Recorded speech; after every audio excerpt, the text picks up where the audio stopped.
Looks like you're ready to go. Go live. Going live. You're live. Hello, everyone. How are you all doing? Good afternoon. Good afternoon, Mr. Caradoc.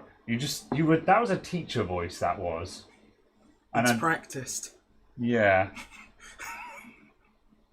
Moving swiftly on, how is everyone? You paused for far too long there. I was just like, am I going to do a bit here? No, I'm not doing a bit. We're moving on. How's everyone? We are bitless. What's up, Chris S? How's it going? And everyone else as well. Drink up and work on. Nice. Yes, how's everyone doing? We are back. We are back for more. We've got the rig up. We've got same CPU, different motherboard. We're now. Last week we were on the MSI. We're now on a Gigabyte ultra durable, which is giving us.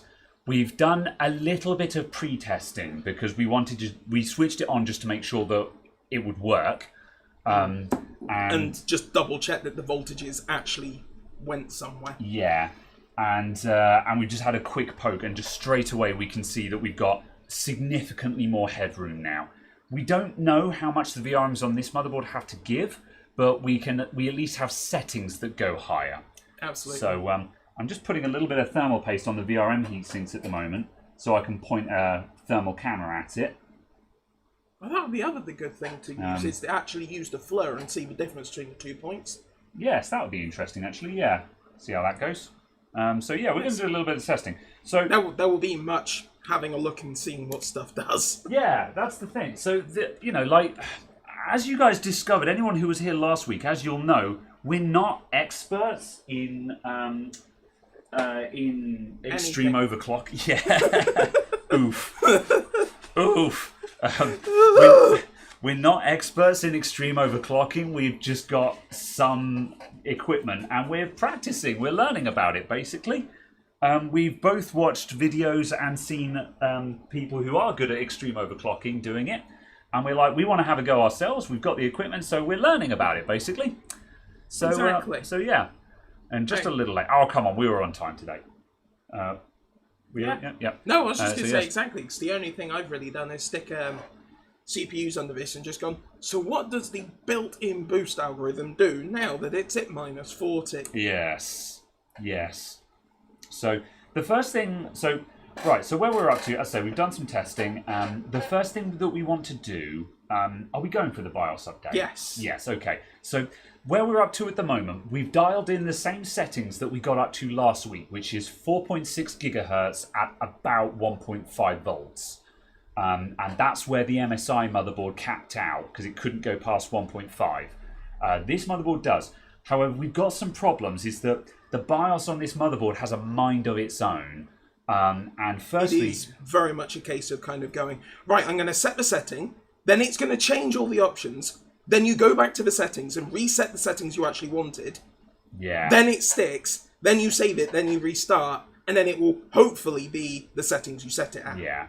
So it's a big old faff just to get it to save the settings you've dialed in, and even then, for core voltage, we only have offset, not absolute.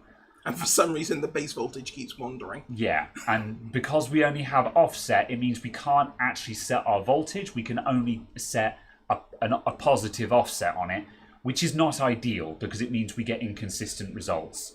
So we tried to do a BIOS update just through QFlash, and the built-in QFlash doesn't recognize BIOS files.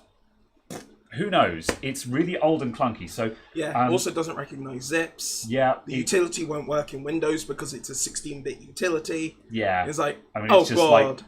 So immediately I'm just like, cool. So the first thing we're doing today is we're pulling the BIOS chip off the board and we're going to program it, which is what you guys have seen me doing in the recent mainline videos. And we're going to do that on this board, and we're just going to program it up to a new BIOS and hope we get something better. We've got two candidate BIOSes. They're the latest BIOS and then the latest beta BIOS. We're going to slap in the beta BIOS and just see what we get there. Or yeah, Yeah, we'll do that. See what happens. Yeah, If it's terrible, we can obviously go to the not Yeah. beta, still newer version. Yeah, And if 'cause- that's still broken, actually broken, obviously we can just go back to what's on there. Yeah, we'll fall back to a backup because my guess is that the most up to date BIOS will be something that's less broken than what we've got. However, and I think the beta BIOS is going to be a graphical UEFI style BIOS because at the moment we've got an old style BIOS on this, and that will definitely give us more options, but might not be stable. So who knows? Yeah, exactly. What Mobo? So the motherboard we're running today is a. Let's switch angles a sec. Let's go to the bench cam. Bam. So the motherboard we're running today is a GA990 FXA-UD3. So Gigabyte GA-990 FXA-UD3. So for those of you who don't know your old codes, GA is Gigabyte AMD, 990 FXA is the chipset, and UD3 is Ultra Durable 3.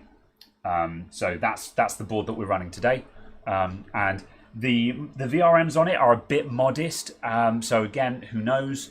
But because we've got because we can take the core voltage higher, we're hoping that we can just brute force our way through this with cooling. So that's the plan. Absolutely. So yeah. Chiller cable looks like a boa constrictor. It does, and it's a good thing. So yeah. So yes, lots of people are going, oh, beta BIOS. Oh, sorry, beta. Sorry, the beta BIOS. Yes. I'm aware that beta is the correct terminology, but I will continue to say beta because I'm an Englishman, and we say things right. So yes. Anyway, let's turn it off and flash the BIOS. Oh no. Bam. Good. Right. So I'm just going to get on with this now. So this first section is just going to be me reprogramming the BIOS because we were just like great speed. Yes, I'm gonna rush through this. You guys have seen, as I say, you guys have seen me doing videos on this, but we were just like, it kind of doesn't make sense to do all of the exciting stuff off camera. So yeah. Hot air station because it won't reach from the other end of the bench. Absolutely. Beta and router. A beta router. Can't wait for the coming weeks. Yeah, Night Fusion is going to send us an 8700K, and we're going to get big numbers off of that, hopefully. That could be a thing. Do we have a big numbers motherboard? Maybe. He's sending it with a Z390, an Asus Z390 Prime, which will be a bit, but at least it's an Asus. Failing that, my Gigabyte might be able to do better. So we'll see. We're not going to have a big boy motherboard, but we should have something. So yes. Right, I'm going to do this really jank, and I'm... okay, I'll captain tape the... I was going to say I'm not even going to captain tape the SATA ports, but I think I will because it's your motherboard. So Captain tape that's there. Yes. And lunge. Beta is not the Greek pronunciation from your investigation. Huh. But I'm not speaking Greek. I'm right for the wrong reason. It's gone nice and quiet, and all the gurgling from the freezer has just kind of faded off into the distance. Like a car driving away, and I'm just like, oh, now it's very quiet in here. Because where we had this thing gurgling away, I was like, bah, bah, bah, bah, bah. So yeah. Nice. Yes. Yeah. I think the thing that impresses me the most is the fact that it's not actually particularly loud. No, it is not that loud. Given what it is doing, it is quite tolerable to have in a workplace. Yeah, and also like in like when I've seen other people doing extreme overclocking, they're sitting there with their blowing-matrons on, and their blowing-matrons are just like, ah, and they're just like, so we're going to this core voltage now. Oh boy, we've got to top up the electric. Oh bloody hell! This is remarkably calm compared to what a lot of people are doing. I feel like they would see benefit from not using a blowing-matron, but just using like a 140mm fan. Yeah, I have a suspicion they don't need fans anywhere near that powerful. One side. Oh, the left isn't going. Come on now.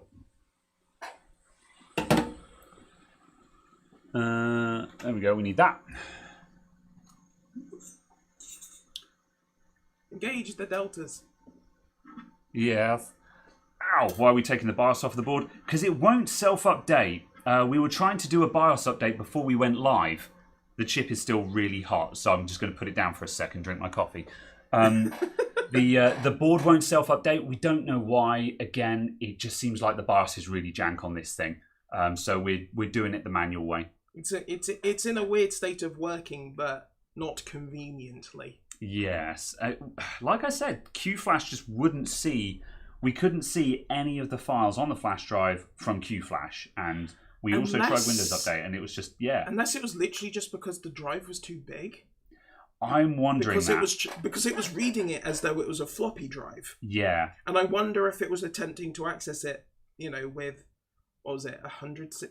How many cylinders was it on a floppy? Oh, God, I don't know. 144 or something? I don't know. Something like that. We need Katrina to ask that question. Absolutely. But yeah, it was just a case of, I presume that's why it was having a weird... Because it was like expecting something that's basically tiny. I can't really show what's happening there, so I'm just going to plug this in over here. Engage. There you go. Yeah, and then the issue was the fact that it was a 16-bit BIOS flasher. Yeah. And we're just like, well, we're running Windows, and it's just like... Yeah.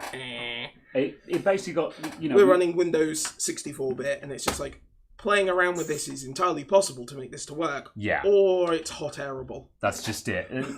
There would have been a solution to what we were doing. And it was just like, there would have been a solution to what we were doing, or we could just hot air it off the board. So which one am I looking for? HDMI and that one there. There we go. So yes. Huh.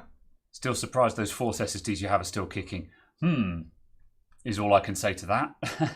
Why wouldn't it be? It's done maybe there it is. 10 gigs of writes. I don't know. It's doing something. It's probably not very good, but it's doing something. That's the main thing. It's faster than a hard drive. That's the most important thing. What was this chip again? I took a picture of the chip before we went live, so I would be able to tell. And it is... Oh, there's your... Yeah, it doesn't matter. This is a 25L32... Whoops. 06. Now, let's put in MX. MX25L. I'm really far away from the screen, so I can't read it properly. 3206E.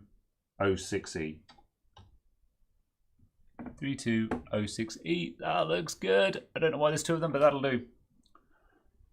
All right. Read. Bam. Status something. Oh, register 1 values. Yes. I'm still not using a clip.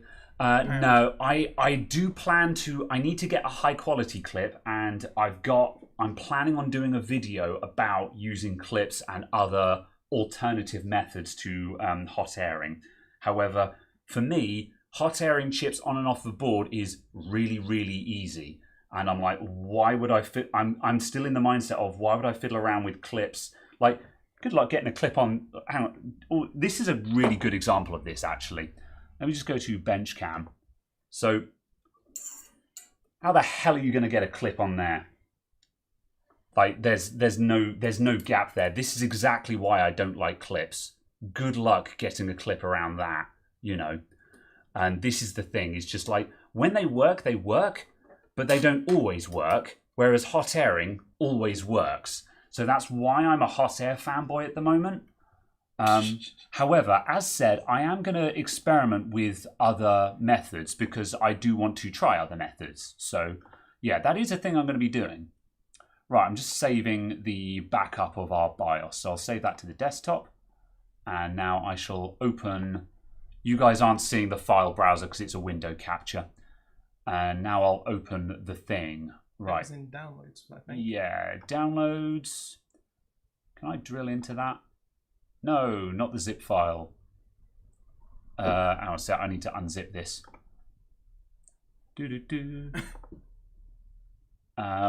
Right, what are we going? Are we going for the? We're going for the beta, aren't we? Yeah. Yeah. Right, let's stick that on the desktop. Bam. Right, open. Desktop. That one. The amount of stuff on your desktop concerns me. Shush. Next question. Shush. Right, that looks good. Right, write it. Right, bam. And give me my chat Does it window again. auto erase? It auto everything's on this one, yeah. So yeah, there we go. Not everyone has a hot air station. Indeed, and that's why I'm making a video about alternative methods. I mean, if you're doing this kind of work, you should have a hot air station, in my opinion. But again, as I say, I am planning on making a video demonstrating other methods for this exact reason. So, you know, using clips, soldering jumper wires, using the SPI headers, all of that kind of thing. I want to make a video about all of those things. So yeah, it is coming. However, at the moment, this isn't about teaching people how to program BIOSes. We're just doing it this way because this board is stupid and won't let us update. So, right, we have programmed. We're done. Oh, so it let's does have front USB 3. Sack that and go back to bench cam, and we'll just quickly stick that back on the board.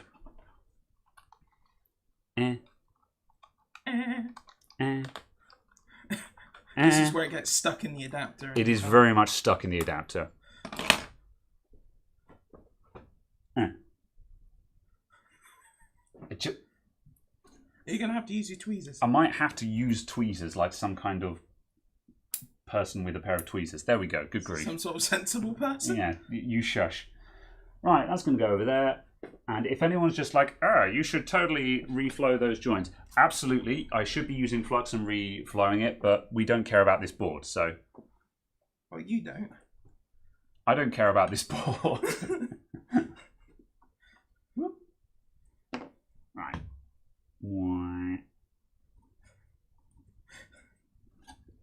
I feel like that makes a fabulous stock photo, just a man with a large syringe in a motherboard.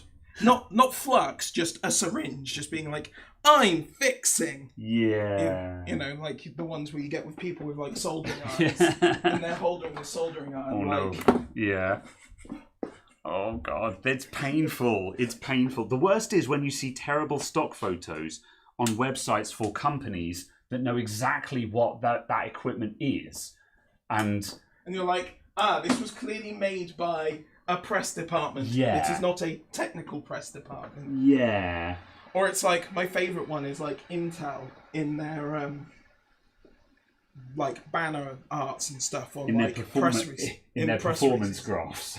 Well, no, not that specifically, but in like press releases using like 6th gen processors and stuff. And it's just kind of like, yeah. Sure, not many people are going to notice, but at the same time, why aren't you using the new stuff that's in the press release kind of thing? He's being a little bit... Okay, there we go. I think I've just burnt a hole in the mouse pad that we're sitting on as well. Oh my god. At least it's not that mouse pad you got from that one company that one time. No. I would not use that for this. Take a pic of the chip first, resistors around it. Oh, yeah. No, we're good. This one's pretty clear, actually. Right. I think that's a terrible bodge job, but it should work.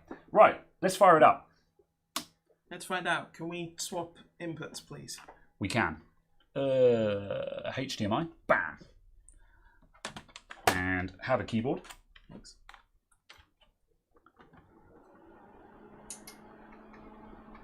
I'm hoping that jumps straight into turning on. There we go. Good. Right, are we going to post? It's entirely possible that that chip is not on the board properly. However, I'm trying to be quick here, not good. Quick. That was not my intent. That looks like a no post to me. I'm going to stick in a beep speaker. Oh, I just saw the hard drive LED flash. Don't know if that means anything. Let's just restart the capture just in case. No. Oh, graphics card. It helps if there's a graphics card in there. I blame you entirely.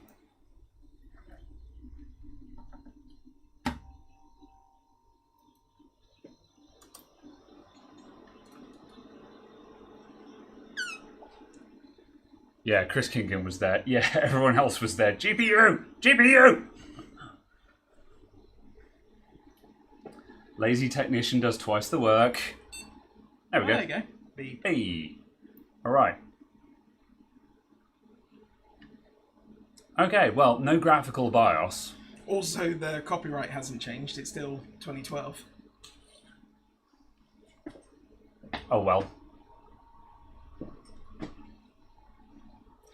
Yeah. All the settings are still there. Yeah. Have we got absolute voltage control yet? I doubt it because it looks identical. Yeah. No, it's identical. Ah, that's disappointing. Oh well. Okay. I don't know if we actually changed the BIOS version because it looks exactly the same. You've got me... Oh, hang on a sec. I can check this. Let me just quickly switch back into the programmer, because then I can actually check which file I opened. Yeah, we definitely flashed the beta BIOS. Yep, that's definitely the new BIOS. That's a dual BIOS Mobo. Are you sure? Where the hell's the backup BIOS? Oh, it's under the PCH. Right, so pull out the GPU, make it fail post, plug it back in, hopefully it'll swapped over.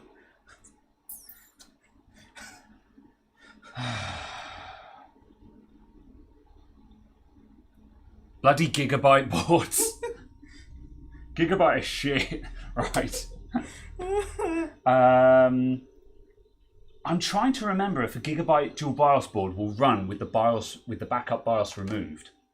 You said no in the video that you did for your H61 board. Oh, did I? Yeah. Yes. Okay, that's a shame. Which you discovered on your Aorus B450. Yeah, okay. Right, so what do we... So we need to take that one off the board then. Yes. And also flash that one. Yes, okay. Right, that's annoying. That was supposed to be a very quick BIOS flash. What was that about lazy technicians doing twice the work? I don't know if it counts as lazy. It's literally caught out by a hidden That's true, BIOS. yeah. USB end key for Q flash.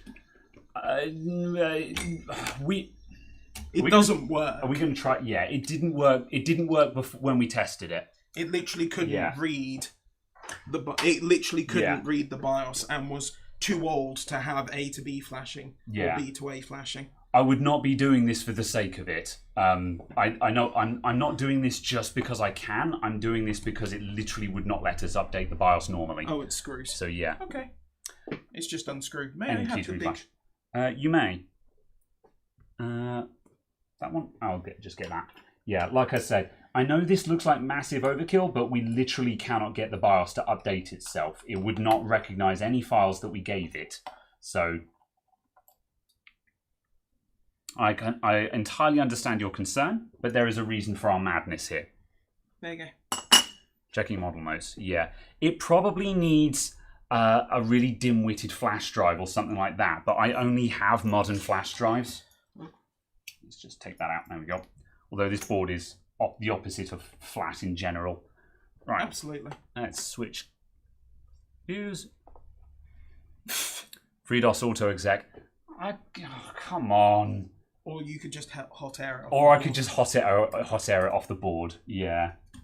Like we could spend 10 minutes making up a FreeDOS flash drive, or I could just hot air it off the board. This is why I use hot air, because it's when you have it, it's so quick and easy.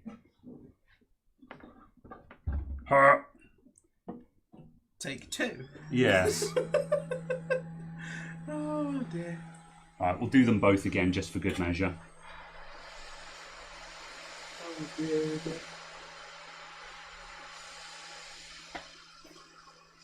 Fucking dual BIOS. Yeah. Oh, I'm annoyed because if I'd thought of this earlier on, I would have anticipated it. That's actually burning the yes, probably. There are wisps of smoke. Oh, it's fine. Oh dear.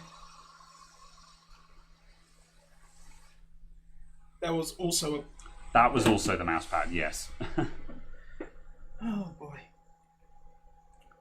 Yes. I'll just get my soldering mat under there. Oh, I thought you were going to say, I'm just going to grab the fire extinguisher. Yes. Hold on. Where'd you... yes. Okay, right. Let's swing again. Where did It's I okay, put everyone. the... We are safe. There it is.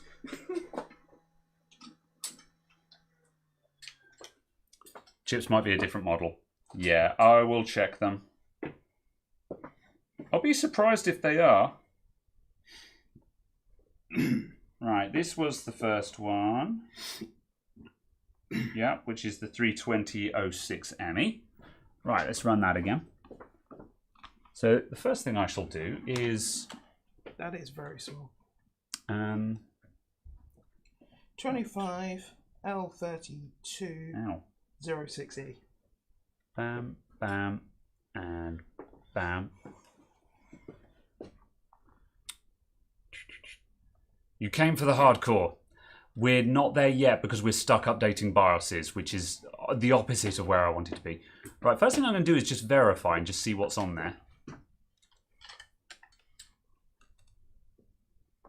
Yeah, the main BIOS is still flagging okay. So I would wager that I didn't solder the main BIOS chip on properly and it fell back to backup BIOS. I guess. That's what I think happened there. So we'll pop that one straight back out and we'll just reprogram the backup BIOS. And then whichever one it decides to use, it will have. Exactly. Yes. No, the fire extinguisher is not expired. It was purchased after you moved into this shop. Yeah, very recently. So that makes it less than 10 months old. Yeah. Did you check what number was written on this chip? Yes, and I read it out to you. I wasn't listening. I have no recollection of you reading it out to me. It was the same, as far as I'm aware. Cool. 32006E. Yes, Yeah. It is the same. Yep. Right, so if we verify this one, it should fail. Yep, chip verification error, because it's got a different BIOS on it. We'll save this one as well for good measure. So let's read. Reset CMOS battery. Yeah, we'll do that as well. Do you want to pop out the CMOS battery while we're here? Yeah. I was going to say, I'll be amazed if you can do that with your fingernails. I thought it was one of the ones, there you go, that you can do that. Yeah. Fine. And it was. Flashy. Sometimes. Sometimes. Here's the thermal grease, okay. Hopefully, we forgot the... are we done yet? We are, we're saving. Save to desktop, there we go. We're running MX4 today because we forgot the Cryonaut.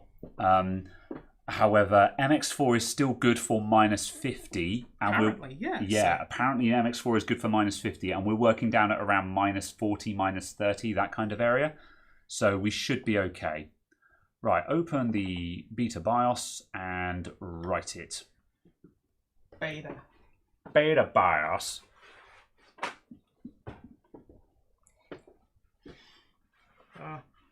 You're overthinking this, Arnold. I know you know this stuff a lot, but like it'll be fine. We're not doing a repair, we're just updating versions. Let's suck all of that water out of that RAM slot. Oh god, was there a lot there? Yeah, we did have condensation starting to form. So well, there was. Oh, that's not too bad. But yeah. that was in the RAM slot. Oh, that's less good, yeah. We might be fighting condensation today. Which weirdly we didn't have a problem with at all last week. There was a bit of condensation when we were tearing down last week, but we were talking about it and we were just like, I'm surprised there's so little water there. I think it's just to do with the amount of copper in the board. Yeah. Right, that's done. All successful. Good, we're done. Right, so let's switch back to the bench cam and pop that out.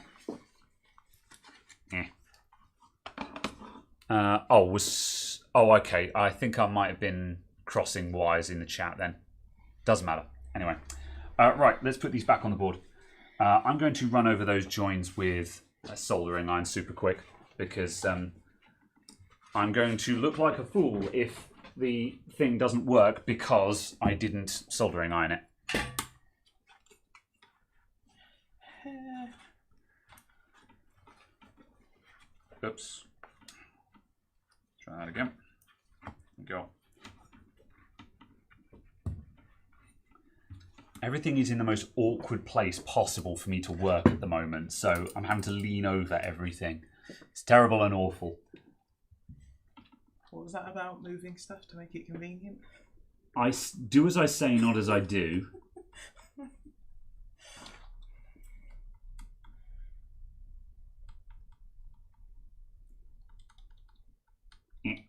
There we go. Right, there's fresh solder on that. If you want to go belt and braces, you should wipe down the old solder and all of that. However, that's not super critical for what we're doing. All right. I'll take your word on that. That's our backup. That's our main. These are tweezers. Get those lined up. We're going to go there. And you're going to go there. You're going to go there. Right. Whee. My electric screwdriver goes whee. Oh no. Oh heck. Less pump. Less air.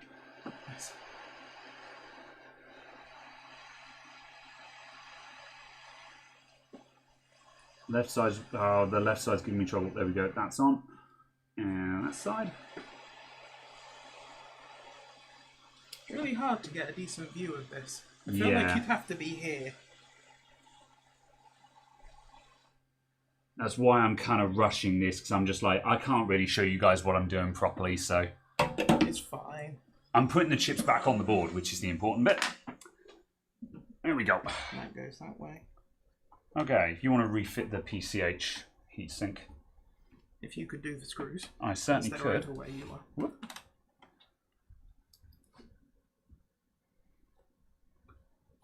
It's one piloted.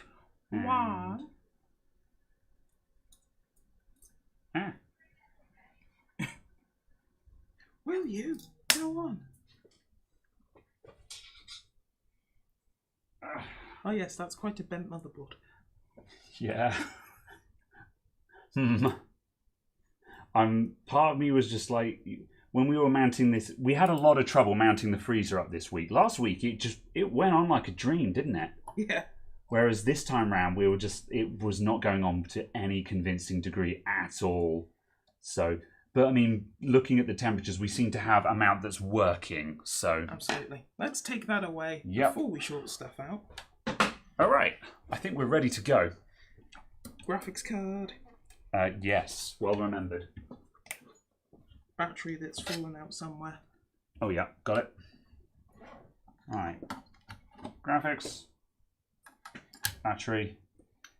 Stick the beeper speaker back in there because we've got it.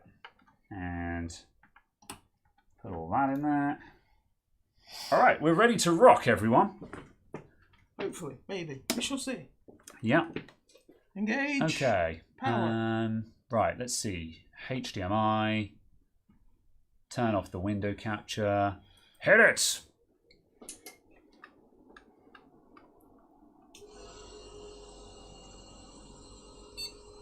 Oh, there you go. That looks more like it. Oh, that boy. looks a lot newer. Ooh. Post error occurs. I've never seen one of those before. We were having a conversation about whether settings were saved when flashing BIOSes before we went live. And I think that kind of answers your question there. Interesting. I think that was basically the motherboard going, the settings we have don't work. Do you want to dump the settings? Oh, can I also have a dongle? Oh, yes. The keyboard is not plugged in. Yes. Whoop. There we go. We also need to sort out the fans in a second. Oh, yes. I'll start rigging those up now. Where did we put them? I think they're over there. Over here, yeah. Behind yes, you. as an FYI, we're running revision 1.2 of this motherboard, which is a shame. That's not one of the nice ones. A But wild post error appears. yes, that's literally what it was, wasn't Run, it? fight, item. No, no. Fight, item, bag, run. I've never played a Pokemon game. other than Go, which doesn't really count. I still have not played Pokemon. You genuinely should run Yeah. Blue through just in your emulator. Yeah. Just stick an hour or so into it. Yeah. And just be like, cool, I've done a thing. Oh yeah, it's failed because it's gone back to IDE boot. Oh yeah, fine. Yeah, I like Pokemon. I've never played it. Alright, our blowing matrons are in place. Also, we need to switch off fan control and all the rest of that as well. There we go. Good. Oh look, it's super not graphical. Oh well. Well, at least we know that it's... the copyright hasn't changed, but I don't know. Who knows? It has to be on the new version now. We reprogrammed both the chips. It is impossible for this not to be on the new version. Where's cool and quiet? Where's cool and quiet? Sable. Yes.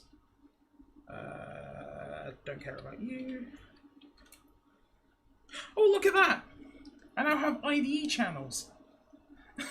Awesome. We'll be needing those. Well, no. But do we even have IDE on this board? No. But I mean, the BIOS has changed because we didn't have IDE channels here. Yeah. So it has to have changed. We know it's on a newer version now. Yeah. Or at the very least, a different version. Yes. Tap, tap, tap, tap, tap, tap, tap, tap, tap, Hidden sixth backup BIOS. Yeah. Tell me about it. 23. North Bridge frequency auto, core performance boost disabled. And do we get absolute core voltage control? Set memory clock, auto. DRM configuration. Cool. Wait, what? I was going to say our Yay! frequencies. The frequency's gone wonky again. Yeah. Thanks. Let's hope it act. This is the problem: is that the board kept auto detecting. It was trying to do self boost and like self overclocking, and so it just keeps dialing in arbitrary numbers and ignoring what we're bashing in. Okay. So yeah. Yeah, because now that's 5.2 gigahertz. Sure. Where's?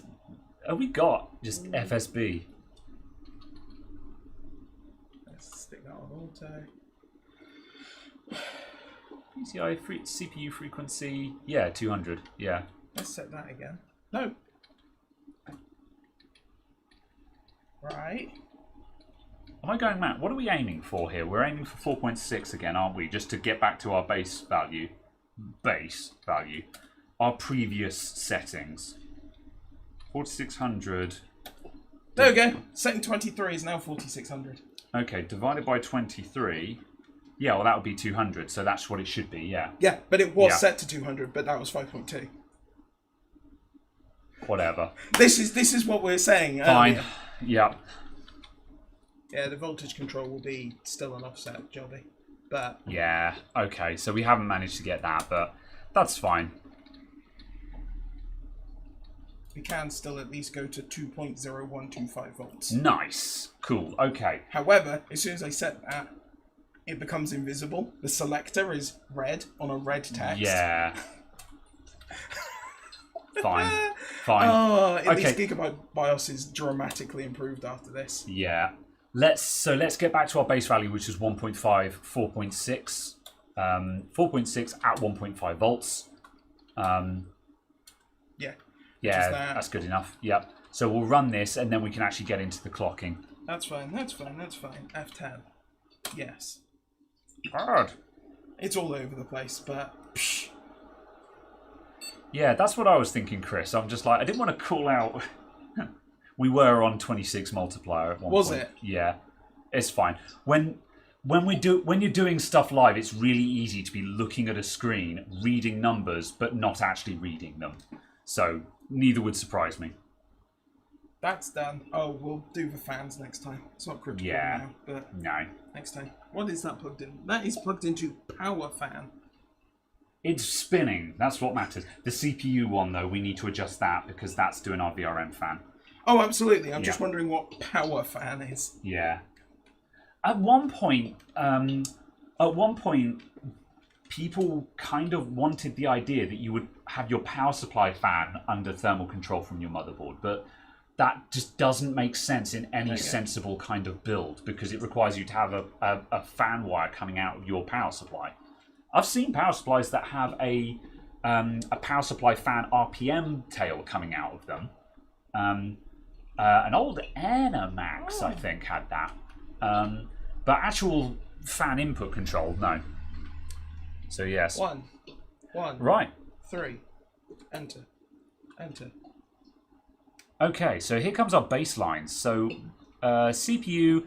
So we have no idea what our CPU core temperature is because the thermal sensor on this will be just bugged out. It will not be able to read it at this kind of temperature. And we don't have any thermal probes in or around the CPU that can actually check it. So we've got no idea what our core temperature is. But our evaporator is currently at -30. And we're expecting deltas of somewhere between 10 and 20 degrees. So if the evaporator is at -30, we're currently expecting to be somewhere between -10 and -20, that kind of area. Have you just locked up? Hard locked up. Oh, okay, yeah, we just crashed. Sad face. Because the voltage was also like 1.3. Ah, yes. And I'm like... Has it bloody reset again? This is going to be the games we're playing today, isn't it?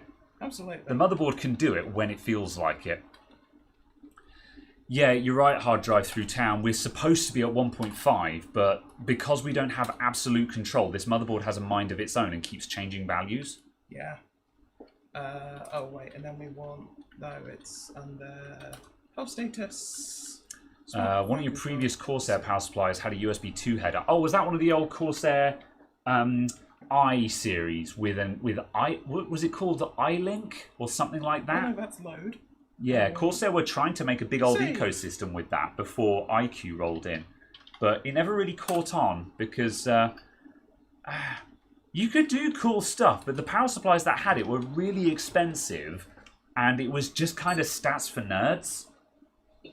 I do kind of want to plug in because I've got an HX 850i. Yeah, that's got iLink on it, hasn't it? And I want to plug that in and just see what it does. Well, I think you're supposed to get all of the detailed voltage outputs and levels and stuff, which theoretically should be super accurate because they're being measured at the DC converters. Yeah. Yeah. Apparently it works with IQ. Oh, that's good. Yes, that's what I would expect, yeah. I assume Windows is just having a hissy fit because we crashed. I presume so. Yeah. I haven't told it to do anything. Yeah. Oh, that was you. I wonder what that noise was for a minute there. Yeah. We did have 4.6 stable just before we went live because we dialed all that in and we had 4.6 at 1.5 volts stable passing in LinPack and we were like, good, that's our baseline but stable. This is where we'll start from. And now... 3/4 of an hour into the stream and we've lost that, so it's going well. You've got a HX 850 V2. Oh yeah, that preceded iLink. Yeah.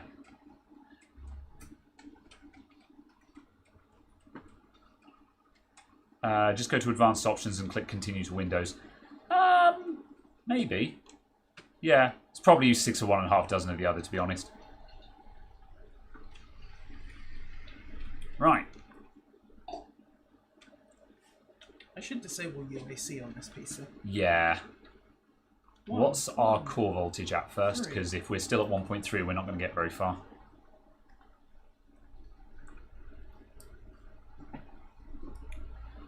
Core. Uh-oh. Our core's at 1.2. No, it's not. Oh. Is that one not core's accurate? At 1.427. Oh, yes. The motherboard V-core is the one we want to pay attention to. Not the CPU V-core is... lol, what are numbers? Fair enough. It's the same as on your MSI board. The CPU readout is just... Yeah. But the motherboard one seems to at least function. Okay, that's good. So we've got something then, yeah. Groovy. Okay, so we're at 1.5, 4.6. Yeah, there we go. The voltages are doing what they should do now. They're going 1.054 and 1.52. And we're pulling 300 watts at the wall. So this should be our 4.6 run stable now. Yeah. And this should bring us back to where we were last week, but actually stable. Because last week we got into 4.6, and we got through Cinebench, didn't we? At 4.6. Yes. Sorry, I could just hear something that sounded like it was ringing in the sense of like, you know, a finger on a crystal. Oh, right. And I was like, what on earth is that? But I think it's one of the fans. Oh, okay. It's just just the right RPM against the motherboard or something. Our MOSFET's about to shatter. Yeah. CPU showing 4.55. It's up for 4.6 again. There's going to be a little bit of wobble. 4.599. Yeah. Yeah. It's okay. Yeah, the gigaflops are at least roughly where they should be because it's 8.81.9. Yeah. 81.9. Yeah. We have got some variation on cores. Look at that now. It's oscillating. Yeah. What's that? Is that the motherboard playing silly beggars again? Don't know. Yeah. This is the annoying thing about this motherboard is that it's got more input on it, but it's just not. Did you disable cool and quiet? I'll double check it again. Yeah, because when we were testing off camera, cool and quiet and core boost was messing with our numbers, and that looks like we're getting a touch of that again. Not as badly, because last time I think it's also seeming to be happening between passes. Yeah, I think it's downclocking offload. I think it's because this motherboard is less dumb. Yes. So it's capable of actually going, oh, this isn't load. Yeah. The MSI board, as soon as you set manual settings, it would not downclock offload. Yeah. Whereas this one, it looks like it's downclocking between Linpack passes, which is completely normal. Yeah. Yeah. How can a CPU have 8 cores but only 4 threads? That's a good question, AMD. The answer to that is it doesn't have 8 cores. It's got... It's because it's got 8 ALUs but only 4 floating point units. Yeah. So CPU core is obviously comprised of a number of different components. There we go. There's our 4.6 pass. Cool. Let's jump back into BIOS then and go, it's time to go faster. So yeah, your CPU core is comprised of multiple things. You've got the ALU, the algorithmic logic unit, which is the ALU, your floating point processor, the FPU? Yeah, floating point unit. Yeah, FPU. And then there's something else, the control logic or something like that. And the bulldozer architecture, which is what the FX series is to all intent and purpose, it has, each core has an ALU and a controller, but it doesn't have its own floating point unit. They are arranged in pairs, and a floating point unit is shared between 2 cores. And the problem is, that means if you're doing something that doesn't require floating point calculations, you effectively have 8 cores, which means with very certain workloads, you have a true 8 cores.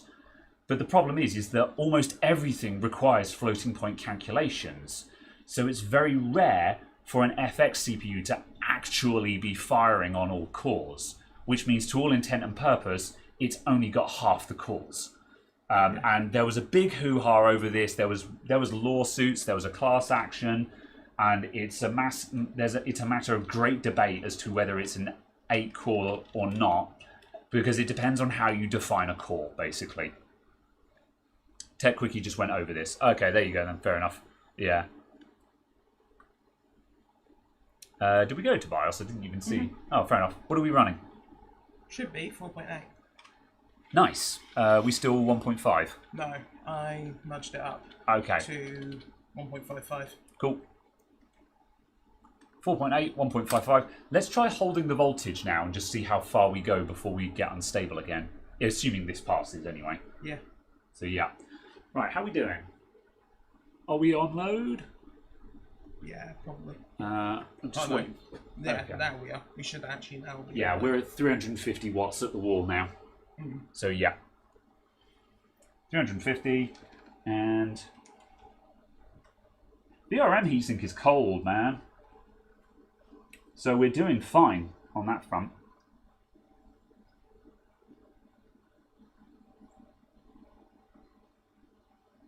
I'm just trying to... Okay, the laser pointer is actually accurate at the moment.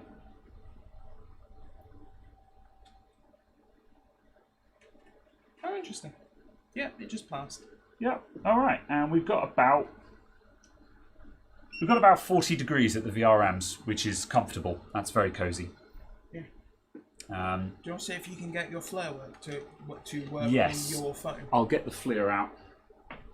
Ugh. Have you tried just nuking the app? Many times. Yeah, fair enough. Yep. Yep, my FLIR 1, which is my thermal camera, that still hasn't been featured in a video because I haven't had it's been a long time since I've had a short circuit that's actually required me to do voltage injection. So I still haven't had an excuse to feature this FLIR 1 in a video. I bought this ages ago, months ago. However, I've got an Alienware laptop with a short on VIN. So hopefully we've got the FLIR in action coming up in a future video, which will probably be out within, if it's a success, within the next week or two. This week is going to be a MacBook Air. I need to edit a video this weekend for a MacBook Air. That was a good one. SMC stuck in reset. Okay, right. Was it because it kept getting pulled low or high or whatever it was? Yes. SMC resets was getting pulled down by a faulty chip. Nice. So yeah, it's a good example of, again, a basic board repair. One that's doable by humans and not superheroes. There you go. That was another pass. Nice. We continue to gain gigamole flops. Where are we up to on the gigaflops? 85. Didn't we have 90 at 4.6? No, we had 81. Huh. Maybe I misread that. Well, before we went live, I'm sure I saw We had 90. 81.90 something. Yeah. But yeah. FLIR 1, right. The second thing. Plug in your FLIR 1 device and turn it on. I bloody have.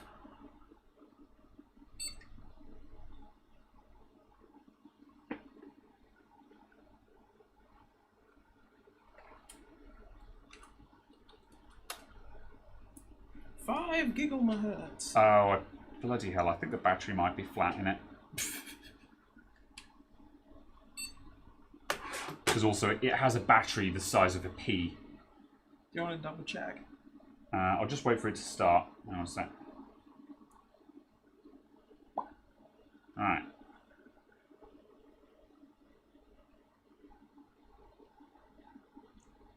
Let's lock out my rotation as well.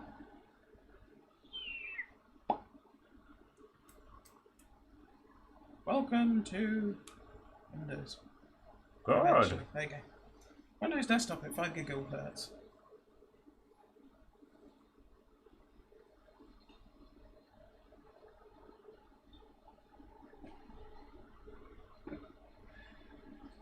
Oh boy. Yeah. If it works on your one, then I know at least it's just my phone. Yeah, it works straight away on yours. It's just my phone. Fine. Okay. Well, at least I know that it's not the device that's faulty. Okay, right. Now I'm done getting salty with my heckin' thermal camera. Let's see what things are looking like down here. I'm just going to adjust camera angle. If I do this... Right, I tried to do this last week and it didn't go very well, but I'll try it again anyway. Oh yes, our V-core is bouncing up to 1.6 now. Okay, there we go. Right, so our North Bridge is looking a little bit toasty. What are you at? High 40s. High 40s on the North Bridge.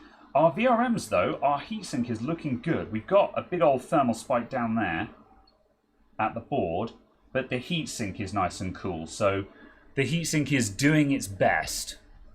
So yeah, our thermals are looking good. Obviously, the evaporator and all of the rest of that, that's all insulated at room temp, so nothing to see there.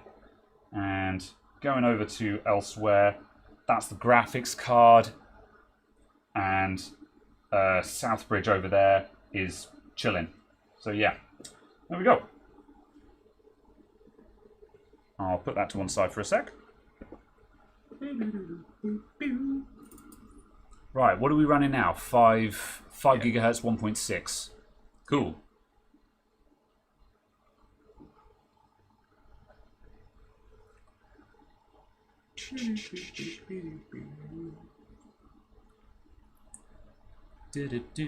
Right. Yeah. What's the power meter? Good question. Right, at the wall. Oh, we're off load at the moment, I think. 250. Oh, there we go. And we're up to 360 watts. 360. Yep, 360. So that tallies. Yeah. So yeah. So our power consumption seems to be scaling with the speed at the moment. Yeah. Which is like good. That, though. 360. CPU power according to the CPU. 116 watts. Yeah. I don't know where it gets that number from. Yeah. But yeah, no idea how it's getting that number. Yeah, I'll see it. Yeah. I feel like the gigaflops aren't going to rise now that I presume we're going to be getting close to what the hypertransport and stuff are going to be. Yeah, that's right. So for actual performance runs, we'd need to start tweaking that as well. Yeah. Chat has just noticed that as well, that our gigaflops aren't getting any higher. So we've hit our ceiling then. So, yeah, absolutely. But, so what do we want to do? Are we going to just see what kind of gigahertz we can get at the moment, or are we going to start saying, okay, well, let's try going slower to go faster, and dial the and dial the clock back and bring up hypertransport? Well, I was just going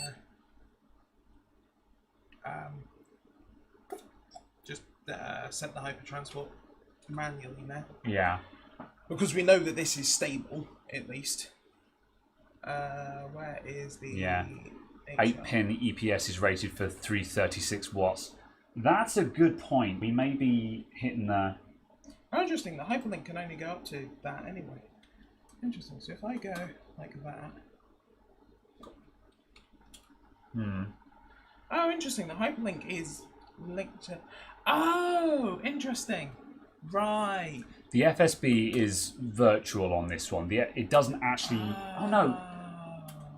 It's hyperlinked to the North Bridge, and it's hyperlinked to the North Bridge and frontside bus to everything else, isn't it? If I just disable that... If I remember my that's what that's FX layout correctly. That's what that's doing. Try Cinebench. We'll do some Cinebench runs today. We're running Limpack because it's a better... it's just slightly harder to get stable. Yeah. Limpack... It crashes more, basically. Yeah. Limpack is a harder test. So if we're Did you look up the round speed? I did not. I'll start looking it up now, though. So basically, if we're stable, we're more likely to be stable in Limpack than we are at Cinebench. However, we will do some Cinebench runs because I did note that Cinebench gives numbers that you guys actually understand a bit more because it's something that you guys can easily... I mean, you can run Limpack on your computer, but Cinebench gives some numbers that people are used to seeing a bit more. But also, we can pass Cinebench while we're unstable because Cinebench only has to work for a couple of seconds kind of thing. So, R23 is going to break it. Not if we're getting through Limpack, it won't. Limpack is harder than Cinebench. Is it 25? Yeah, 25. Right. We're just going to look up what memory we're running. HX318C10F. HX31. Oh, there we go. That's some bigger numbers, but yeah, that's still the house that goes. Well, that's an issue.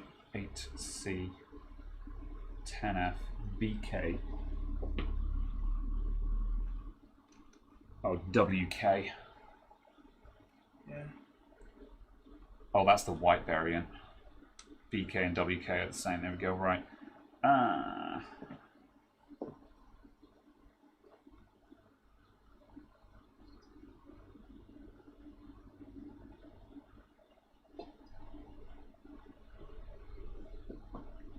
318C? Is that what I typed in?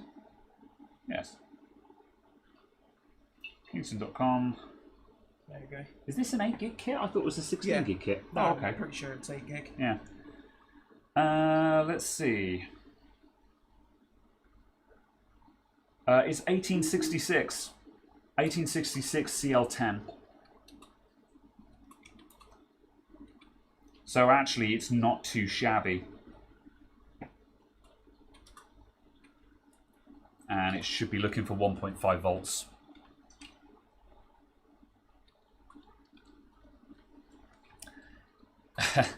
We managed to do 4.6. You'll donate 30 quid. But there we go. There's our challenge. See if we can get 5.6. I'm not saying any of the other stuff. I'll leave that all on that. So yeah. So we've got two objectives. I think first of all, while we're running here, we're going to try and just get to the highest clock speed we can. I think we're reaching other limits, which is why we're not going any faster.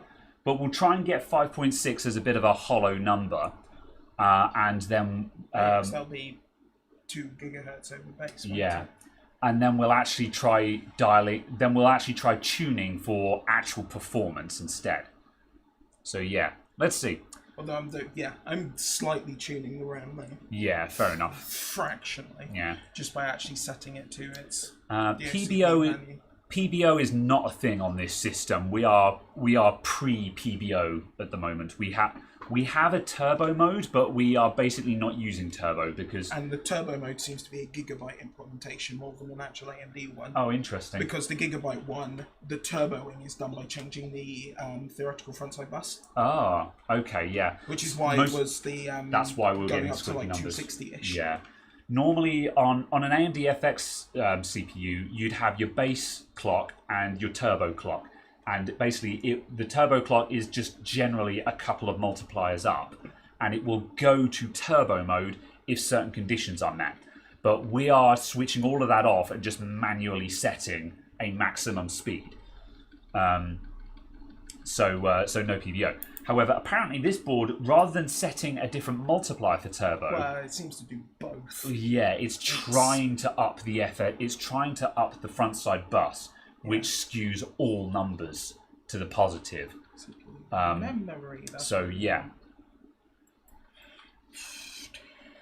Fine. What temp's the cooler? I'm presuming about 33. Yeah, evaporator's down to minus 34. So we're probably looking for around minus 20, minus 25, around that area, I'd expect. So, yeah. 1, 3, 3, enter. Ba-da-ba. Windows background processes won't interfere. Yeah, no, we're good for that.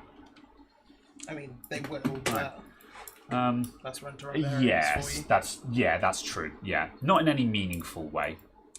John asked earlier on, not an overclocker, but it's very interesting. What do you think you should be getting on a 5900X, and what can be done on a B550A gaming board? Oh yeah, so yeah, for 5900X, you're looking for PBO stuff. So as far as I know at the moment, and you might be able to correct me in a minute, because Caradog's had more time doing serious overclocking than I have on an Ryzen 5000. But with a 5900X, your best bet is to drill into your BIOS and look for the AMD overclocking, and you're looking for Curve Optimizer. And what you would do is you'd set Curve Optimizer to all cores minus 15, minus 20. Start around those kind of numbers, and what that will do is it lowers the set voltage on the Precision Boost Overdrive has a lookup table of at this frequency go to this voltage, and Curve Optimizer lowers the voltages across that lookup table, and because you're at a lower voltage, you're lowering the power level. And that means because there's less power usage, the CPU will say, I can still consume more power, therefore go to higher speed. So you're basically permitting it to go faster because it's using less power, as long as it's stable at those lower voltages. So with Curve Optimizer, you dial in negative offsets in Curve Optimizer for, say, minus 15, minus 20, and that will start bringing it down, and you will get higher boost speeds. And that's what you're looking for, higher boosting. On a 5800X, starting at about minus 15 and then minus 20 and then going from there, you can usually get another 200 or 300 megahertz extra boost. Again, if you can keep it cool. Yeah, absolutely. But it is a case that basically you're only talking about 100, 150, 200 megahertz. Yeah, it's not a massive difference, to be honest, absolutely. But that's a really good place to start. And it's very easy to do, and it means you can get just a token gesture overclock. If nothing else, what's the boost clock? What's the boost clock on a 5900X? I don't know. Probably peak opportunistic is probably going to be 5 gigahertz. Yeah, because I think they're all set to peak to 500. Yeah, to 5 gigahertz. Yeah. So like even though you might not see a huge amount of difference, because like again, with minus 20 on my 5800X, I'm looking for all core 4.7 ish. But it's not making much difference in the real world to me. Yeah. However, it means that you might be hitting that magic 5 gigahertz number more often, which just makes you feel good about it, if nothing else. Yeah, absolutely. But it's a good place to start with overclocking. Yeah, no, I think we've locked up. Yeah, we've locked up. We died. Yeah. I think. Oh no, maybe not. Oh yeah, still got mouse. No, the keyboard just went to sleep. Okay. Yeah, the keyboard went to sleep. Fine. Yeah. Arnold, send me the changes you want. You can edit the info. I think he's replying to someone else. No, he's added Graham on that one. Oh, okay. Yeah. Well, no, we can't keep updating the bar. We can't keep programming the BIOS for every change we want to make. We'll be here all week. I appreciate the effort, but yeah, that doesn't actually help us at the moment. We need BIOS that actually has different features. However, yeah, that doesn't look good. Yeah. What speeds are we at the moment? 5 gigahertz as before. Okay, I've just yeah. been changing the memory options. Yeah. Oh, I may have set it to do an 8 gig stress test because I forgot this has 8 gigs of RAM, and that would. Yes, yeah. I was going to say that flashing. That looks like we're capping out of RAM. Impact. Custom defaults. Yeah, so you can unlock features. Impact die. Well, again, Arnold, if you can get us fixed BIOS numbers so we can set a manual voltage, that's what we need. What we need to be able to do is set the voltage manually instead of setting an offset. Yes, it's absolutely, definitely 8 gigs of RAM. Oh, yeah, yeah. And I may have set an 8 gig extreme memory test. Yeah, if you just run defaults again, and if we get through the defaults, then let's Yes, go to... the extended is very much 8 gigs. Yes, that'll be why it died. Yeah, okay. Very good. Alright, let's try again. Your death has been permitted. You think you can unlock menus missing? I tell you what, I'll send you the dump, have you got... what have you already got?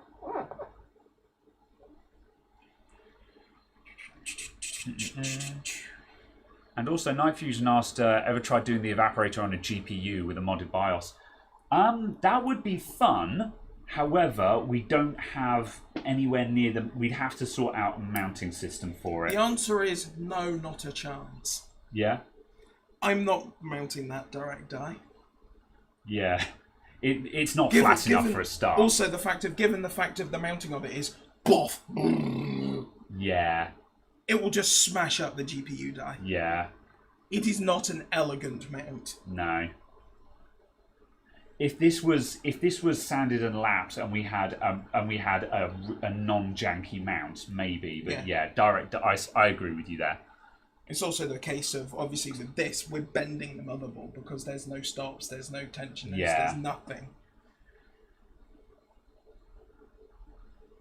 Oh, fair enough, Arnold G. Yeah, okay. I tell you what, we might give that a spin in a minute.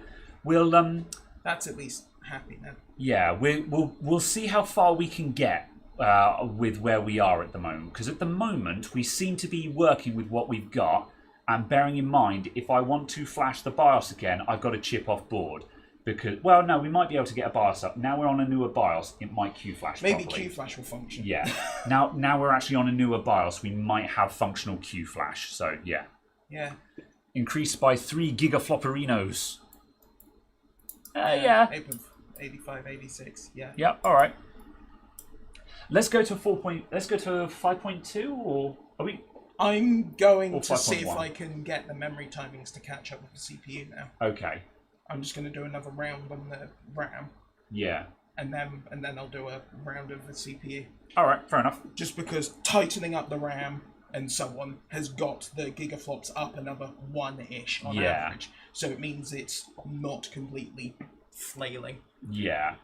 Again, it's just, it's just a case of... It just depends on what number we're trying to boost at the moment. Like, are we just, Well, I'm just trying to keep them loosely in step. Okay, yeah, that's fine. Yeah. I'm not going super aggressive, but I'm just going to go, right, another 1 multiplier on the RAM, and some more CPU. That probably makes sense, to be honest, because it does just mean... Because if we actually just rushed for high clock speeds, we'll get up to those high clock speeds and then we'll be absolutely nowhere in terms of actual performance. Yeah. Whereas if we do this as we go, eventually we're going to run out of RAM or something like that, but then at least we can go, okay, the memory is now going as fast as it can. Now we'll shoot for the high clock speeds. Yeah. So yeah. CPU voltage is what we need. We need absolute CPU voltage, not offset. Because at the moment, if you look at the moment, Arnold, we can only set an offset on the CPU. We need to be able to set the normal CPU vCore value, and we can only offset it. And that is one of the things that's hanging us up at the moment. It's roughly behaving, but it's actually absolutely fine right now.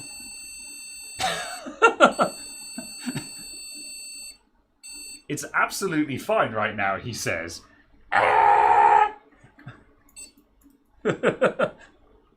What in the fuck was that?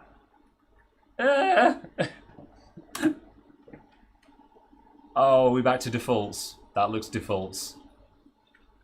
Oh, wrong screen. Oh, did you just save a bot? Have you got profiles in this? Yeah. Nice. The profiles are apparently completely fucked, but fine. It's okay. It's not that hard. It's something. It's not that hard to set.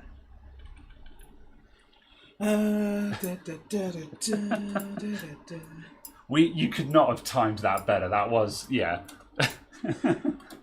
we could not have done that better if we'd scripted it. Right. It changed BIOS. Ooh, it shouldn't matter because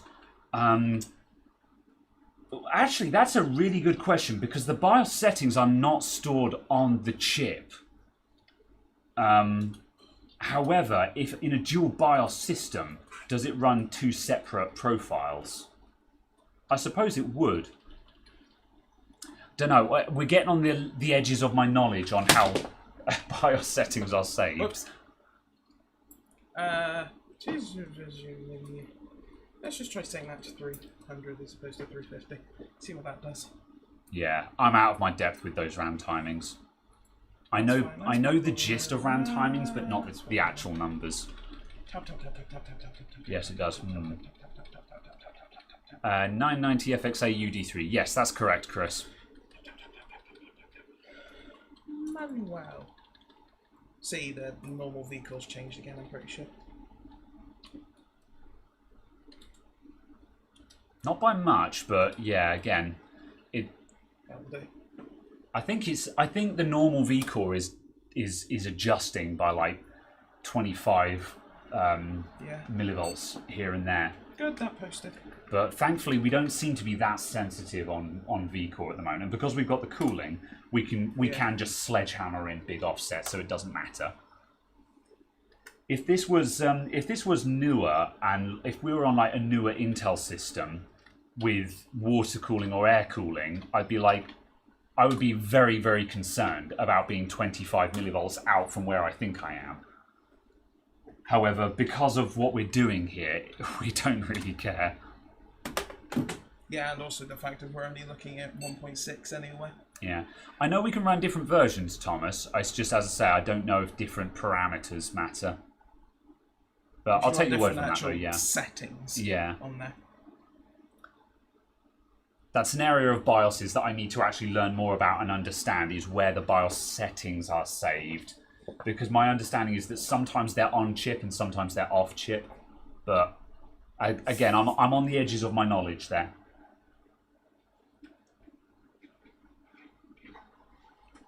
Okay. Are we in Windows? We are in Windows. How is our liquid looking? Okay, I'm not seeing any liquid.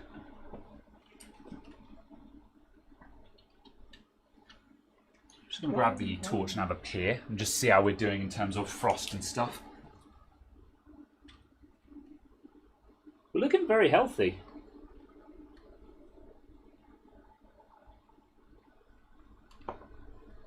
I collapsed the CPU. I don't think we're frozen underneath either, which is good.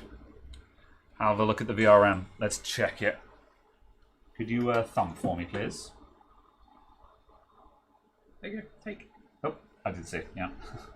Turn it on. I'm going to need to plug the camera in just in case. I also need to see how accurate the IR thermometer is because it's a bit easier to do. Right. Where are we now? 5.2. Sweet. We're offload at the moment. Yeah.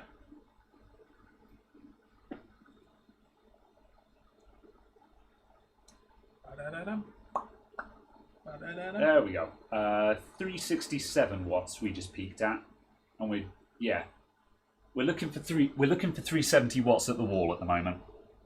Fair enough. I think I need to charge this heckin' thing. I swear I charge this every time I put it away, and every time I get it out, it's flat. It frustrates me that it can't be powered from the phone.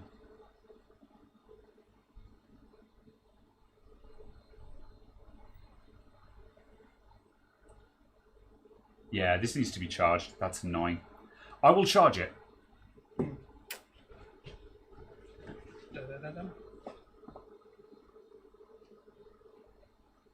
you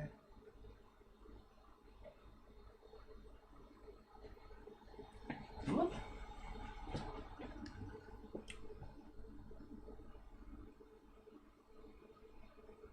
Yeah, we're not getting super accurate readings here because it's definitely higher than that. Oh, that just gave me low 50s. Yeah, I can still touch that with my fingers, so I don't think we're quite there. Cool. Phone with thermal camera app or the phone? The thermal camera itself is a FLIR 1 and it has an internal battery that needs to be charged. Gigaflops went down. Where did we fall to? Like 85 point something. Fine. I don't think we're going to see much higher than that. No, not really. Certainly I think now we're just looking for clock speed, not actual performance.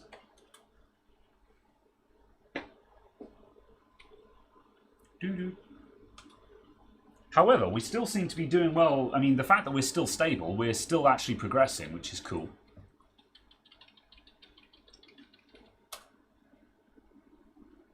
Hardware thermal control.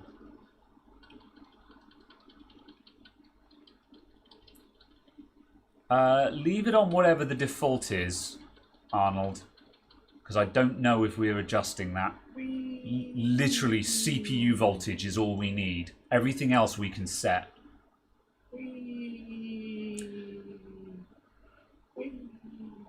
Intel burn test is LinPack. 1.6. So yeah, this motherboard is a GA990 FXA UD3. It's not an exotic board. It's an earlier version of it, but it seems to be managing okay. You know, we're pushing 370 watts through the VRMs at the moment, which is... They're doing a lot better than I thought they were going to do. Let's just do that. Let's see what that does. No, okay. Do not pass go, do not collect £200. That RAM kit can't do any more on frequency. It doesn't appear. Yeah, that's fine. Let's just shoot for higher core clock then. Car clock. Head for higher car clocks. Yeah. Save CMOS. No. I'm 99%. No CMOS. I'm fairly certain I don't have any faster RAM than that. What's this? This is DDR3. This is 1600. I mean, this is 1600 CL9. Yeah, which but, is basically the same. Yeah, so I can't believe that this is going to get us any faster. It's a single 8 gig module, for what that's worth. That's somewhat uncommon. Yeah. It's fairly modern, that. It's got the LPX style heatsink on it.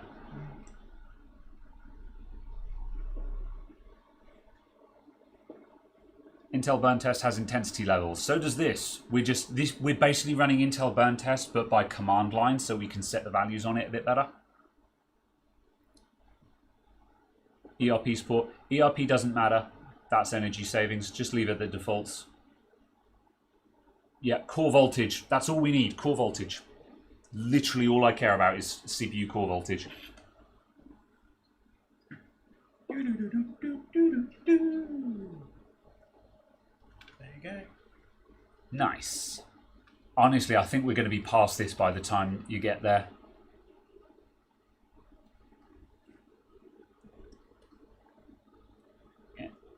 What I'm going to do... Oh, we can check anyway, yeah. Next time we go into BIOS, we'll just check QFlash and just see if it will read this flash drive again. Because the thing is, if we can't QFlash, there's no point in Arnold making us a custom BIOS, because I'm not chip off boarding again, because that will be down for another 15-20 minutes if I chip off board. Okay. So 3.6... Where's the boost? Yeah, exactly. Where's the boost?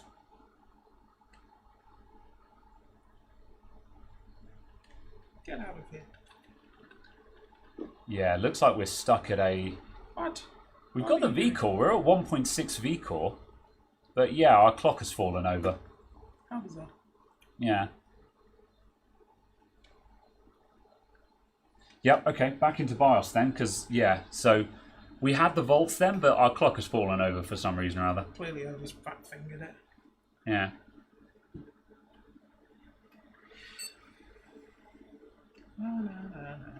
Yeah. We can't clip on it because we can't get clips on this board. There's no room, and I don't have a USB DOS floppy drive. I don't have a USB DOS flash drive set up. So. Fine. Run the benchmark in case it's just software reporting. That was with Limpack running, wasn't it? Yeah. Yeah, that was with Limpack running. So. Got a new machine with an SSD installed. When installing Windows 10 goes through the setup process to Windows need input from keyboard and mouse, but neither keyboard and mouse work. They both work in BIOS. Oh, that's a tricky one. Oh yeah. Plugging in. You'll need to reset to detect the thing. Take it around again.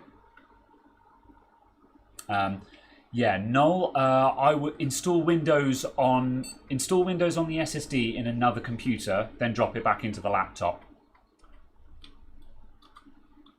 No files found. Yeah. Yeah, this is the problem we had. It won't read it. I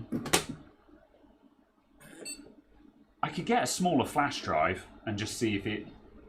Yeah, it needs to be like a 16 gig one. Yeah. Smaller. Actually, it needs to be smaller. I've probably got an 8 gig flash drive if I go looking. Let me just see. We'll actually just try it.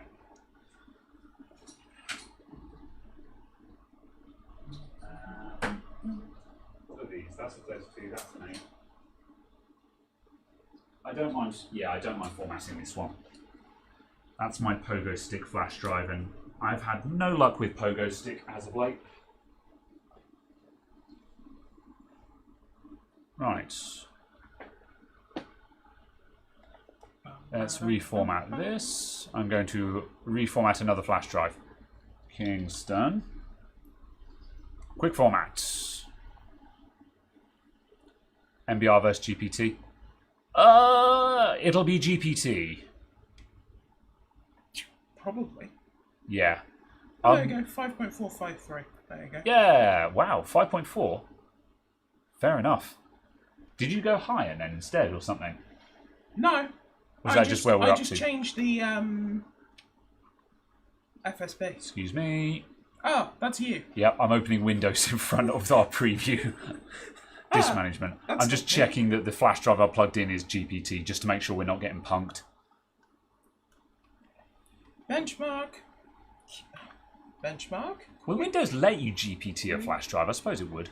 Yeah. Thank you to continue. There you go. I'll see what that does. Copy that. 5.453. Alright, I'm going to try two things. I'm going to paste that in. CPU power's dropped. Oh, yeah. Supposedly. Oh, there we go. There's the frequency. Right. 340. I wouldn't particularly expect it to have changed because the voltages are the same. Yeah. Well, we have gone down. We're at 335, 330. Are we in a low power? Yeah, it's bouncing a bit. Yeah, okay, it's dropped. We're at 275. So we'll wait for it to hit load again. There you go. 89 gigaflops. I failed, but 89 gigaflops. Yeah. 325, 330. Yeah, we're looking for around 330, so we're not pulling as much power, which suggests that there's something wrong. Absolutely. Yeah. Let's see So what it is. So yeah, more volts.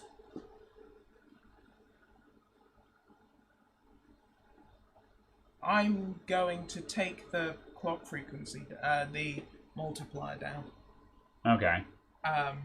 and see whether it's. Because I want to see whether it's the. Can we get The 5 the front side bus equivalent. Yeah, can we get 5.4 flat and see if that will run? Yeah, I don't know, but Yeah. well, I'm gonna back the frequency down to something that we know worked. Yes. And just change one thing at a time instead. Yeah, that's fair. That's fair. Right. Yes, we are MBR. Right, I'm going to copy and paste that. And I'm going to rename it. I'm just adjusting. Whoops! I'm just adjusting my BIOS files here as well. And let's do that. Change that. There we go. .file. Yeah, I've just removed the extension. Actually, let's make that bin. Because if it's going to recognize anything, it'll recognize a bin. Oh, actually, let's just do bios.bin.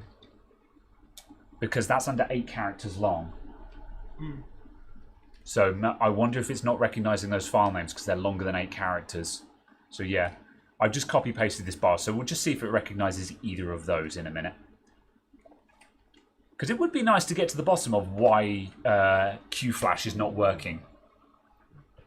Oops, no, not 32. Sorry. Adventure time! 5.252 something something. That's fine. There we go. Right, next time you're in boss. What did we get on the flops? Apparently we got more power. Let's shoot for the record. 8.6 gigahertz. Yeah, not on this one. Pentium 1 166 with the TNT2. Oh, it's not out the question. I've got a Pentium 166, but it's sitting in the rainy day projects at the moment. So yeah, it's possible. We're losing 3 gigahertz because of inadequate thermal paste application. You might be right there, Vladimir, because we've got a dodgy mount and we're on Arctic MX4 because we forgot the Cryonaut. So that's not interesting. That was a fail as well. Yeah. So, yeah, so it's clearly just not happy with changing the multiplier at all. Yeah. Okay, However, because our evaporator's down to, where are we down to? Oh, it's high actually. Yeah, the evaporator's at -27, so we are. However, the fact that it's pushing up the evaporator temperature suggests that we actually have a decent mount at the moment. Well, at least functional. Yeah, a functional mount. Because if the evaporator temperature was still going down while we're pushing more power into the CPU, that to me would suggest that we don't have a very good mount, because that means our delta would be rising. But the fact that the evaporator temperature is increasing as we go faster suggests that we've got a decentish mount. Yeah, it's down to -30 now. Yeah. I'm just going to leave it here for a moment and see what it says. Yeah. Whilst I grab a bit of Try to format NTFS instead of FAT32. Nah. Well, until very recently, nothing was allowed to run NTFS. Yeah. Right. Okay. Where are we up to at the moment? Can I attempt a QFlash? Yeah, absolutely. Cool. I'm going to have a... save the settings to happen. Oh, okay. Do you want to save? Yeah, that's fine. Whoop. Oh.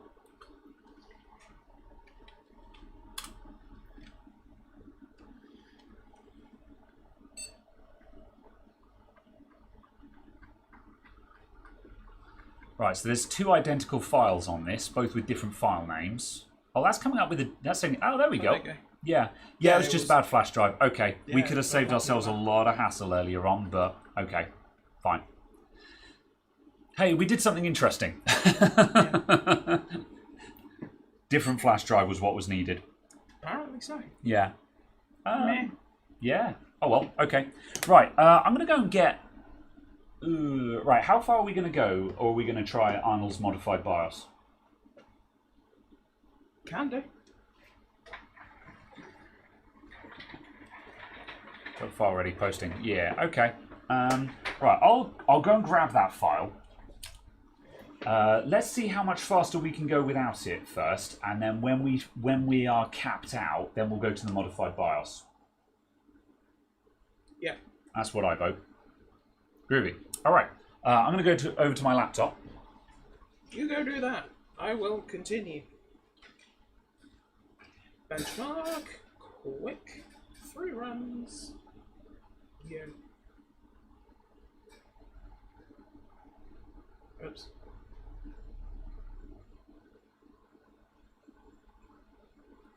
This will be inaccurate, but who cares?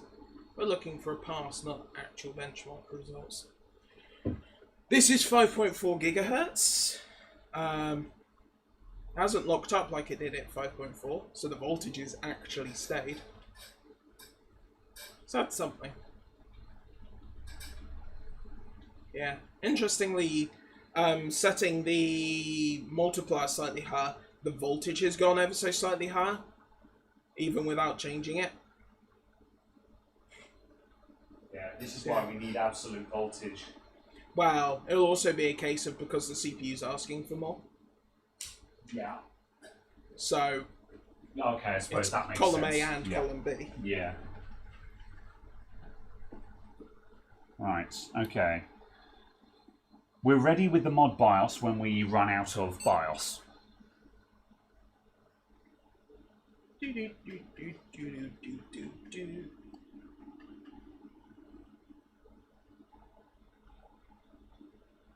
I think that made it unhappy. Yes, we seem to be stuck a bit. You broke it. Do you need a reset? Apparently so. All right.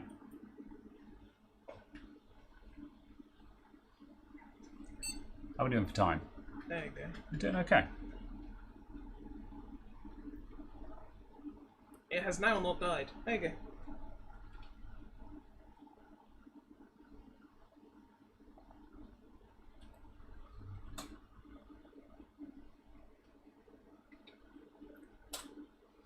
Transport 2600, 13.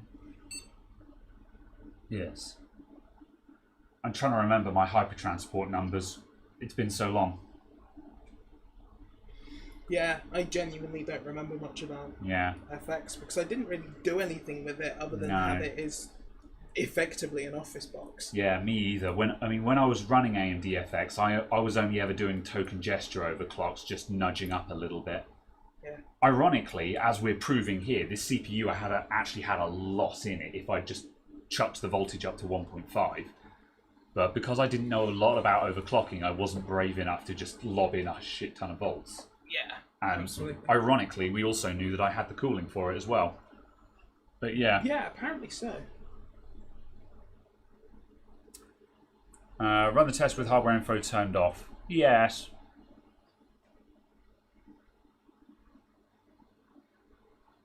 I mean, we're not looking for a competitive number. We're just looking for the number to go up, basically. And so we're running the same setup every single time. Although, yeah, it might be worth doing a run with... if we get a clean run this time, quit hardware info and then run it again and just see what that does to the gigaflops, because then we can actually get a picture on whether hardware info is hitting the CPU or not. Yeah, I mean, it will be. Yeah. Well, is it hitting it in any meaningful way is the question.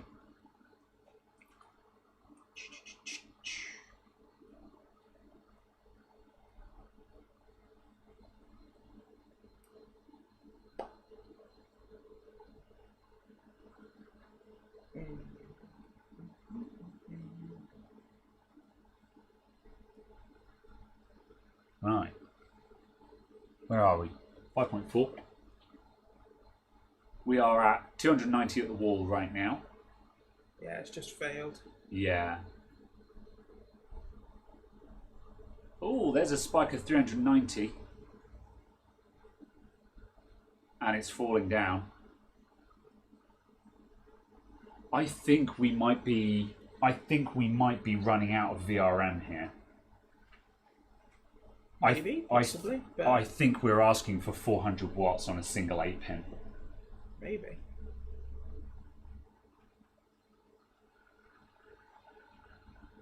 I mean, this wire isn't even warm. Yeah, exactly. So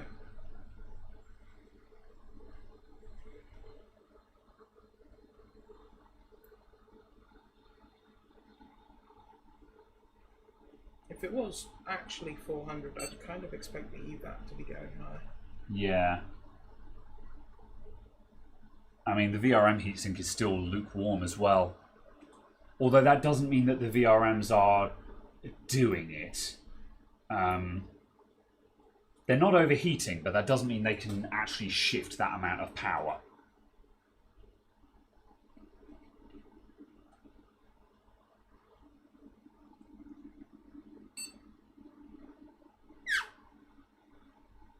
No, we're good for renaming, Arnold, because we just tested that. We can see all the files now, so...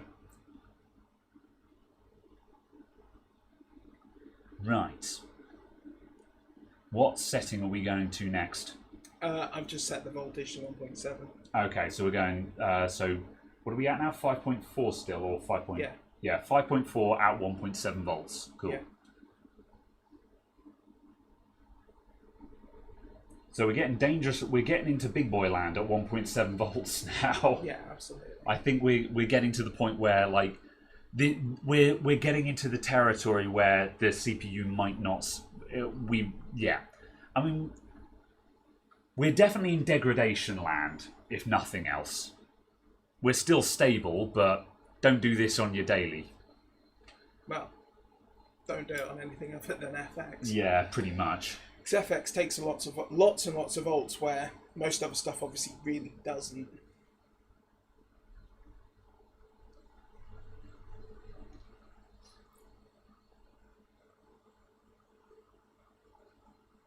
Yeah, I've already got it, Arnold. You posted it in general. It's enough watts to give you a jolt if you stuck your finger in there. Nah, voltage is too low. It's a spider. A spider? I have a little spider. No. Hello, spider friend. There's a money spider on the desk. That too was a fail. Boo! Interesting. Alright, where are we at on the power? Oh, crikey, 480. 490. 490. 500. It's going up. There you go. 510. It's still going up. 520. 530. We spiked to 535 then, and now it's tanked. That's a lot. That's a lot more than where we were. I have the big concern, Caradog. Yeah, absolutely. Yeah, the EVAP head just hit -14. Yeah, we're running out of cooling, aren't we? Oh yeah, absolutely. Yeah. It's only about a 400 watt, 450 watt cooler. Yeah. We've just sailed past 500 watts again. Yeah. Yeah, 'cause it's just... I think we're killing the CPU at these settings. No, because we're still below 0. But... Well, just through volts alone. Well, no. Well, yeah, don't forget though, they do like 1.8, 1.9. Yeah, I guess, but like... So at 1.7, it'll be fine. But no, it has no more to give. Yeah.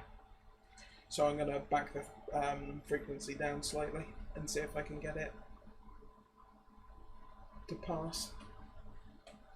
Yeah. I'm also dropping the frequency. I'm going to drop the voltage slightly and drop the frequency slightly. Yeah. Just see if I can get it to pass. Those watts were way out of control there, though, because like while we were getting stable runs, we were slowly increasing. But at that point, we've just gone from slowly increasing to just, Well, yeah, exactly. Well, that's what will happen, though. Yeah. Tap, tap, tap, tap, tap, tap, tap, tap, tap, tap, tap. What were we on? 1.6, there's 1.6. You came for the good sound effects. Thanks, Chris.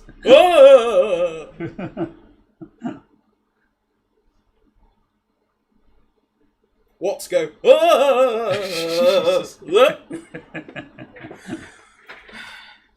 Yes.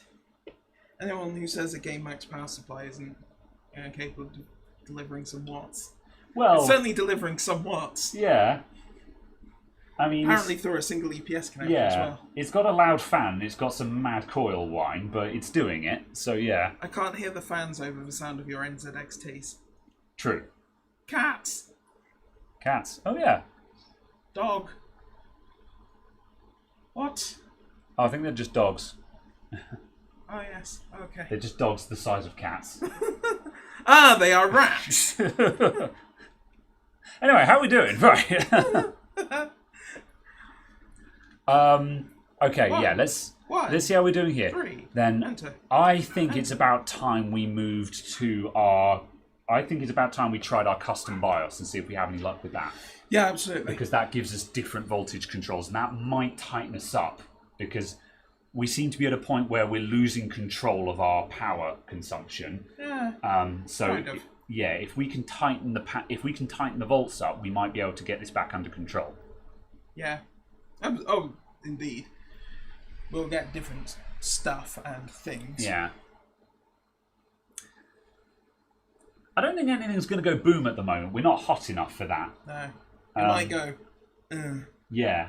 and fade quietly into the night. Yeah. I mean, if something does actually happen, there's going to be a crack, and everything's just going to cut out. And it'll just go pew. And at that point, we're going to be like, uh-oh. Because that probably means that Oh, that's a fail as well. Yeah. Yeah, no. Is it possible the offset just isn't kicking in fast enough when the CPU gets first load? I'm not sure. Are we still getting voltage? Are we still getting voltage sag offload?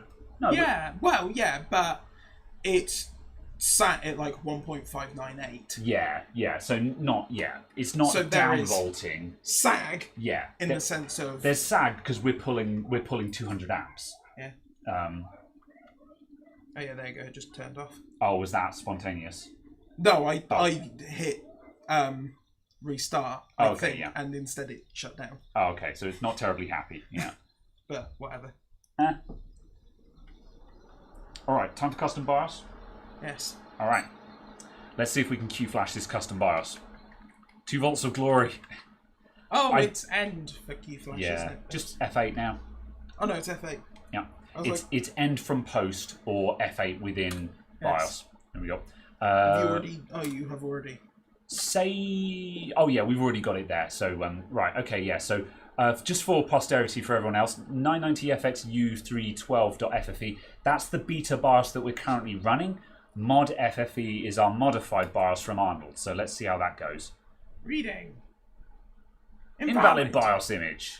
Do not pass go. Do not collect £200. Whack, whack. Yeah, we'd have to chip off board to load this. Engage Pac-Man noises. Yeah. I don't know. I mean, we could DOS flash it. I'll set up a DOS flash drive because it's really not that difficult. I'm just being lazy. Do you want to take one more try at tweaking with the current BIOS, and I'll set up a DOS environment. Sure. Because I would imagine DOS flash will bypass that verification. So yeah. All right. How do we make a DOS flash drive? Can you do that in Rufus? Rufus can do that, can't it? I think.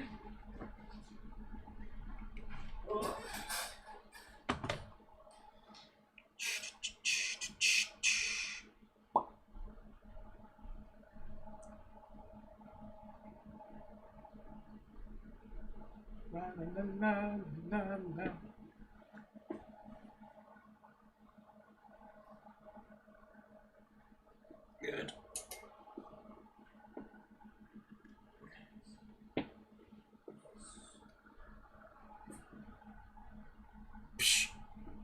Fine. We have to wait 3 minutes because the cooler got unhappy. Oh, okay. So I just turned it off. So well, 3 minutes 40. Hold on, can I? Yeah, there we go. Yeah, I'm just making a FreeDOS flash drive. If I do you, and then.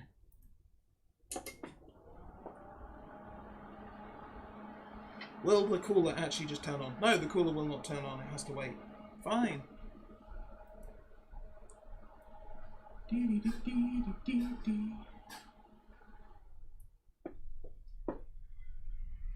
That's unfortunate. If the evap temperature gets too high as well, it appears that it has to just sit and wait for some reason. So I'm not entirely certain why. Yeah.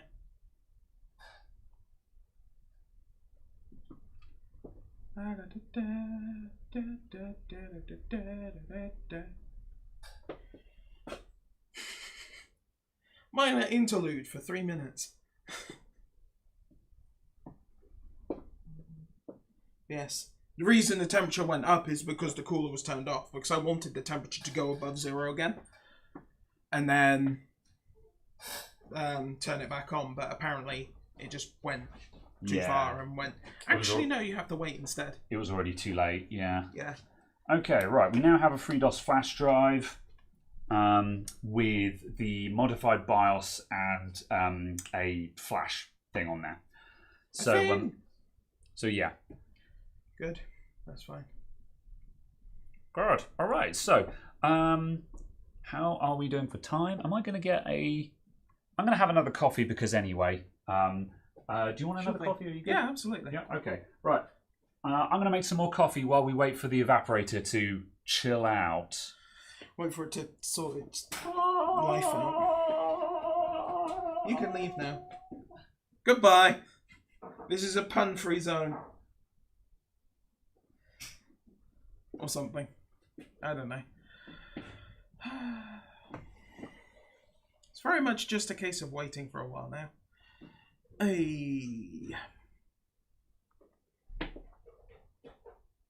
Just, I feel like this is the point where, start telling jokes about, I don't know, why can't you trust trees? Graham's not even listening. Damn it, Graham. I'm trying to tell jokes, but it doesn't work when there isn't a live audience. Oh, do come on. There you go, the evap temp is down to 47.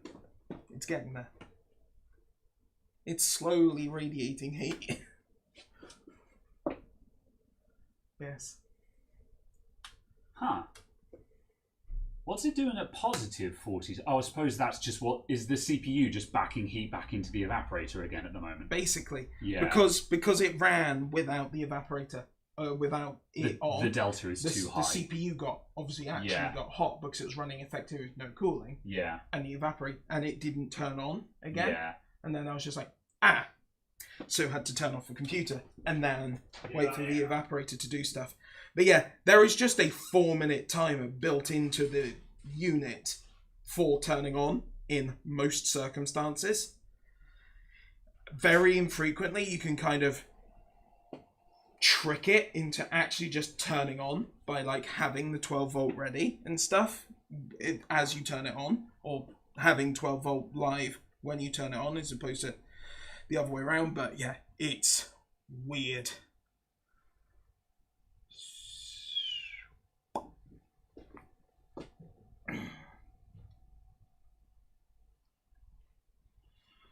"14 seconds. Come on now." Would you like some of the cake? Yes. We're going to have coffee and cake, everyone. Behold the cake. Is that in the shop? Yes. Hey, the evaporator came back on. Exactly. We'll just wait for that to get below 40. Oh, also, what do you guys call cling film if you're not in the US? If you're not in England? You know what I'm trying to ask. Tap tap tap tap tap tap tap tap tap tap tap tap tap tap. Tap tap tap tap tap tap tap tap tap tap tap. There we go. We're already back to -8. See? It's all fine. Just needed to get... Good lord, that fan falling over scared the bejesus out of me. What was that? This fan fell over, Oh, and okay. it just scared the bejesus out of me. I thought that was the evaporator making that noise. I'm just like, is it okay? Suddenly, R134A just goes... I know it makes some clunks and gurgles now and then, but... Yeah. Oh, jeez. Good lord. Right. Are you awake now? Right, let's back you off again. Yes. Now, Noel says sarin wrap in the US. Which is what I said. He's again not listening, is he? I can't speak much louder because it's clipping. Okay. But I was attempting to say stuff. Oh, the fan slipped again, but didn't make a noise. It didn't try and kill me. I feel like this is becoming very unhappy. It's been clipping when I speak for most of the stream anyway, because I'm just standing over going... Bah, bah, bah, bah, bah, bah. So, yeah. It's been very unhappy. Okay. Well, let's carry on coffee and caking for a while and just let it relax for a bit, shall we? I think... Do you want to dial it back to some easy settings and just let the thing settle? Yeah, we're back at 5.2, so this should complete. Yeah. 1, 1, 3, enter, enter. Sarin wrap, not sarin wrap. Oh, dear. Sarin? Sierra? I thought they made video games. Let's see what this does. Yeah. The frequencies are bouncing around a little bit, but... Coffee is there. There you go. What's the power doing? The power is 361, 373, 336, 306, 259. Yeah, 373. That sounds about right. Yeah, 370. That's the kind of numbers. Those are the kind of figures that we were getting the last time we were at the low fives.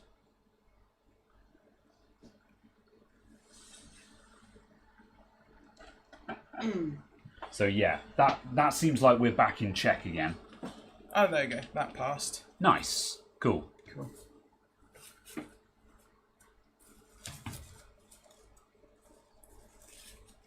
I'm trying to carefully open this just so I don't drop half of it. Also, so you just don't go, crumbs! Yes. As though you're some British person who's just been, shocked. Crumbs, Gromit. Where is the edge of the sarin wrap? There it is. Wensleydale. Oh, cracking cheese, Gromit. Man, I just had the most nostalgic smell ever from the Kling film that just took me all the way back to packed lunches in schools where the sandwiches were wrapped in cling film. You know, just now and then you'll get a smell and you'll just suddenly have like flashback and you'll be like, oh, gosh, where do the years go? When I was a young boy, my father. I don't know what I'm trying to achieve here. This is now an unboxing channel. The unboxing of cake. Yes. I ovened this last night. You ovened it? Yes. Ah. Is that as in someone else made it and then you put it in the oven, or you Yes. baked a cake? No. Okay. I cannot be credited with the creation of the battery. Technically, you baked it. No. Because no, you put it in the I oven. Ovened it. Yeah.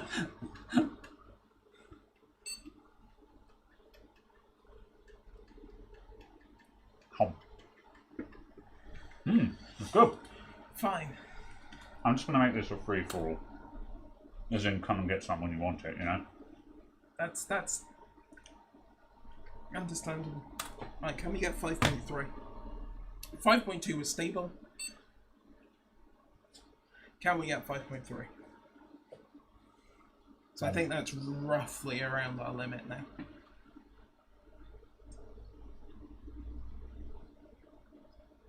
We'd need stuff and things, which we don't have. Stuff and things. I said I've backed it off. Oh, right. I've put it back up to 5.3 because 5.2 was stable. But I think to get more than that, we're going to need stuff and things that we don't have. Okay. I'll have better RAM. Maybe. Yeah.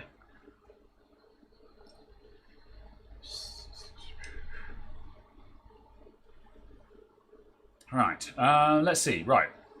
Getting into it. While Yes. using all the cores, you can get much better speeds when disabling cores. Yes. I mean, it depends. It depends on what level we're going to, Thomas. That's the thing. Because we're doing an all-core overclock. Yeah, we're doing an all-core run here. Like, I have mixed opinions on. I have mixed opinions about overclocking, about extreme overclocking, where they're down to one core with a 2 gigabyte RAM stick in there, which has been disabled down to like 12 megabytes or something like that. You know, where I'm just like, and where successfully posting is the definition of a stable overclock kind of thing. And so it's a question of how far you're going to go. And at the moment, our... No, 5.3 is unstable. yeah. Our run is we're looking for an all-core overclock. However, I do feel like it's time to switch to Cinebench because we'll get further on Cinebench.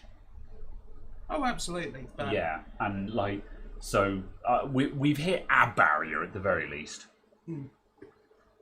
absolutely. You look in CPU usage, it only shows 50% hardware info. Yeah, because yes. Limpack is floating point and Yeah. standard Yeah. maths. So I mean, And it I suppose only the has 4 floating point units. yeah. So I suppose the argument here is if we disable 4 cores and boot. Which 4 though? Because I don't know which 4 have the fully enabledness and which ones are the half enabledness. That's the problem. Well, I would imagine that either the BIOS will just know that automatically, and if we drop to, I just realised we've got cake cam. yes, I hadn't realised that you'd just left it there. yes, we are on cake cam now. I would imagine Oh, that actually, yeah, there was some advanced option somewhere about Yeah. disabling part of a core. that's right. The BIOS will either know, or we can figure it out by process of elimination. So But you can, yes, oh yeah. Because I do agree. there I is think Thomas is onto something here, because I'm being sanctimonious about an all-core overclock, but if we can only use half of the cores anyway by the test we're running, Is it that then one? yeah. No. No.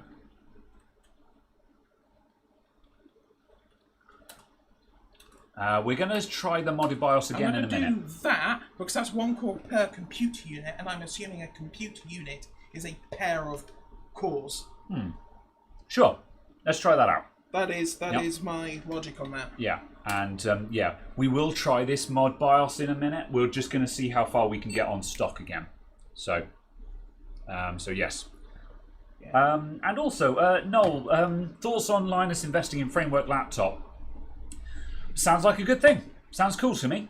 This sounds like this makes me care about the Framework Laptop significantly because it sounds to me like the Framework Laptop actually is gaining momentum. Because this is my problem with anyone who comes out with an open source modular laptop or a modular phone or anything like that is they never have any momentum past the first model. And there's no point in it if it's dead in the water after 3 or 4 years. Whereas, by the sounds of things, the Framework Laptop is gaining serious momentum. So that sounds cool to me. Yeah. My only question is, and I don't think it's been specifically answered, is if he has invested or he, as the director of his company, has invested the company's money. Yes, That's the only thing that hasn't been specifically clarified as far as I'm aware. Yeah, that's I'm presuming it is his money he has invested, Yeah. Because he said that he needs to make the announcement that he has invested, not that LTT needs to declare that LTT has. Because otherwise they wouldn't be able to do laptop reviews on the channel full stop. Like, we could make an argument that that as the creative director of the channel, Linus is the person who matters there, but that wouldn't mean anything in the eyes of the law, which is what he will be towing the line with. So, also, a case of he's not particularly involved in most of the laptop reviews anyway, because it's mostly Alex doing them. And I think that's so why... from that perspective, I'm not too concerned. I think that's why he found it so easy to make that sacrifice, because saying, oh yes, I can't review laptops anymore, that's kind of sucky for Linus, but then it's just like, well, he doesn't do them anyway, and I'd imagine that's exactly what he said when discussing it. He was like, well, Alex is doing all the laptops at the moment anyway, so what does it matter? Yeah, I think in the actual video he said that he's still going to do stuff that ones where it interests him. Yeah. They are just going to have the disclosure on a lot of the reviews. Yeah, that's still a fail. That makes sense. Why are we running the RAM at stock voltage? Are we overclocked on the RAM, or are we at stock at the moment? Is the RAM at stock voltage? What are we aiming for? It's gone down to 1.488. Yeah. Oh, we should be at 1.5, yeah. Yeah. Yeah, that's not deliberate then in that case. So yeah. However, yes, we are 100%ing the core. It hasn't actually helped us though. Yeah, the RAM wasn't particularly overclocking, and doing 1.6 on the RAM didn't allow us any headroom on it. Yeah. So, yeah. Yeah. All right, so it was just a case I was like, I'm not particularly bothered about tweaking the RAM. Yeah, okay. So where are we at the moment? So we've dropped to 4 cores, so we're 100%ing the CPU. However, this hasn't actually helped us in the slightest. So, although I guess we could go to, what's our V-core at the moment? 1.6. 1.6 set, yeah. We could try 1.7 again then, and see if we can stabilize at 1.7. Yeah, on quad core. At 5.3. Yeah. So let's go to 1.7, and if that doesn't work, then we try the mod BIOS. Yeah, sure. Yeah, because if we're not stable at 1.7, then basically we're back up against a wall, aren't we? Yeah, roughly, which would just be the bin of the silicon chip. Yeah, because at the moment we're up against the wall. We just need to confirm that we can't get past it with more volts. Yeah, basically. Yeah, this would take a lot more fiddling. Thomas reckons we need more hyper transport. Yeah, and we can't. Yeah. We're maxed out anyway. It's unfortunate. Why am I bashing Gamers Nexus? When did I get bash Gamers Nexus? I'll stick it at 1.675. I haven't mentioned them. Yeah, fine.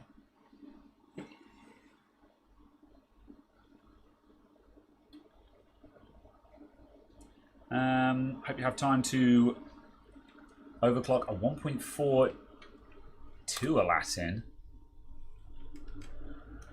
A what? I don't know that one. You're not thinking of the what was that weird AMD mobile one? Torino or I don't know. AMD had a mobile CPU beginning with T. I don't know if that's the one we were referring to.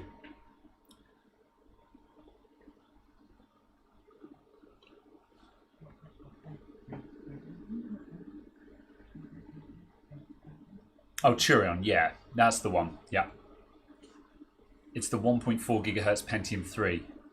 Yeah, I'm okay. Yeah, I'm not familiar. My first CPU was a Pentium 3 800 copper mine, but I don't know anything about the Pentium 3s after copper mine. Yeah. Yeah.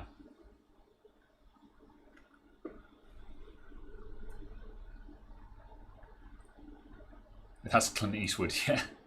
Tarantino. No, Chris S., you're thinking of Clint Tarantino. Eastwood is a place, you know. I don't know. Eastwood. Right. That's an album by that band, the Monkees. Okay, right. So again, working through the chat because we're trying to work with them here as well. What's holding us up on hypertransport? What? 13 is the maximum. Okay, yeah, we're maxed on hypertransport, which is why, which is there. Yeah. Yeah. Oh. Grand Turion. Suddenly a graph. That's not what I wanted.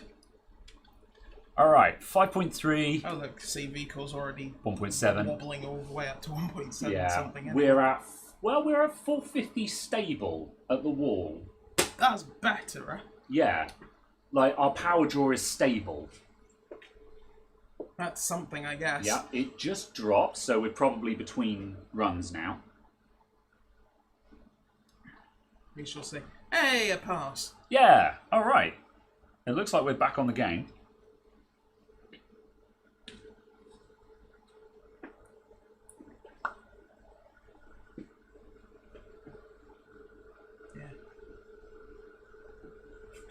Clint Tarantino is the film where everyone gets wasted in Eastwood. The problem is, I have no idea what the original is of that statement.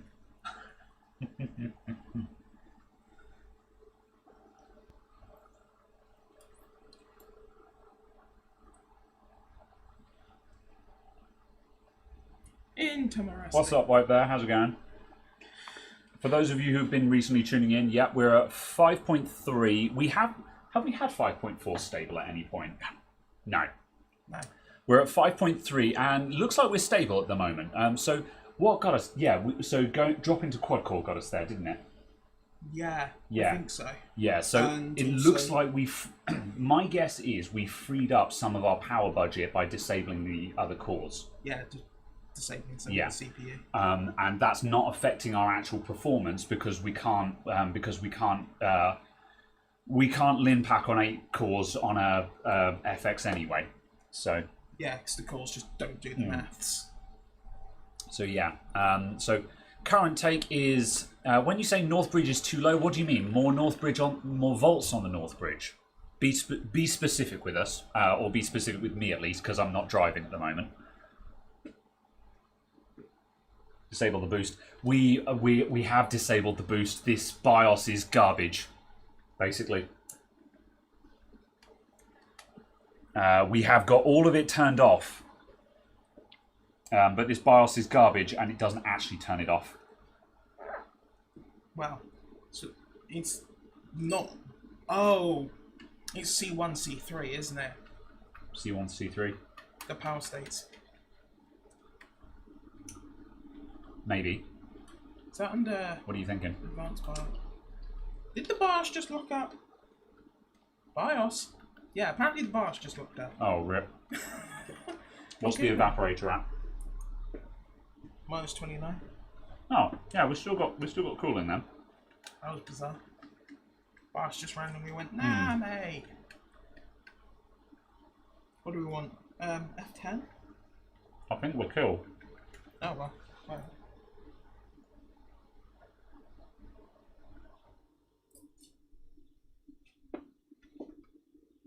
Right, I'll double check which way around it is to... No, it's not that way around. There you go. No longer kill.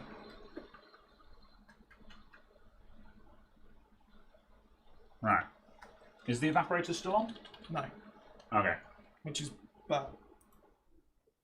We now have to wait Oh, we got to reset.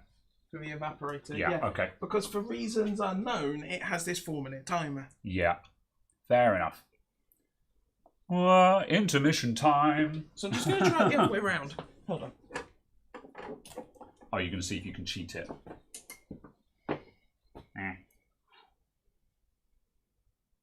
No. It seems to be smarter than that, doesn't it? Well, it also seems to be dumber than that. Oh. Because I don't understand why you'd have it wait 4 minutes when there's power on, showing that the PC is on. Yeah. Because if the power's on, showing that the PC's running, surely you'd be like, the cooler needs to be running. Or otherwise the processor's going to die. I don't know. Hold on, what if... with this, like this, we now do... No, it doesn't trigger that to turn on. Yeah. Because the freezer's supposed to cut in automatically because there's a power connection from the power supply to the freezer. so the freezer knows when the computer is on. It only seems to function to turn it off. Yeah. It's got a bit of a mind of its own. It feels like half of it was not actually set. Yeah. Let me just get you... Yeah. Alright, are we just going to wait for the timeout now? Oh. It's a protection for the compressor motor. That would be my guess. Although, again, it's... I don't know. Yeah. It's just weird the way it sometimes does and sometimes doesn't. Yeah. Because like when we first set it up today, it just turned on. Oh yeah, that's right. When we started out, we didn't need to wait for it to settle. Yeah. It just turned on. Who knows? And then the problem other is, times it won't, and then sometimes it will. And it's yeah, we don't know what other parameters it's looking at when it decides whether it's ready to start or not. We know that it has, like, for example, it's got head temperature and stuff like that, but there could be other parameters like, pressure, compressor motor position, all stuff like that. And if some of those are just not quite right, it'll be like, no, we're waiting for stuff to settle. Yeah, so absolutely. I follow that, but it's just weird that it's very arbitrary. It's also very annoying that there's so little information about it, or that it gives you so little information. Yes. Given the kind of people who are going to be using it, it's not a mass market product. No, yeah. It would be nice if it had an extra button next to the display that would just switch to just like raw number outputs, like diagnostic some sort mode. of error. Yeah. Or just a reason why it's waiting. Yes. Yeah. Just something. Yeah. Fair enough. Let's see. Can I precariously position that there? Yes, I can. Yeah. What's the underneath look like? A little bit wet. But other than that, fine. Yeah. I think we're doing okay. I think our setup here is good. I think, again, because we've had the fans going on it the whole time, that is giving us moderate protection against condensation. So, yes. Right. I'm going to try and get Firephone, great work on the CH34A pieces. Thank you very much. Next video, well, this Tuesday or Wednesday will be a MacBook Air that I fixed this week. Quite a straightforward one. I mentioned this earlier on, but had a SMC stuck in reset. However, also potentially coming up, I've got a board repair on an Alienware that's got a short on the main power rail. So that should be a good one. I'm hoping. I'm really hoping we get an excuse to do power injection, and I can get my thermal camera out for that one. Do you want to hot air the bottom of the socket? Sure. Get rid of some of the water. Yeah.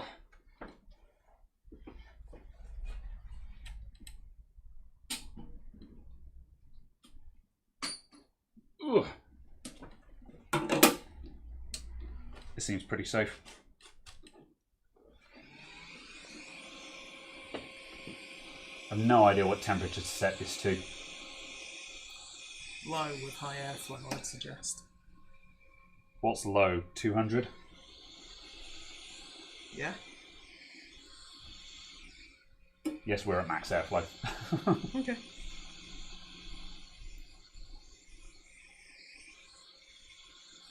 I'm making this up as I go along, by the way.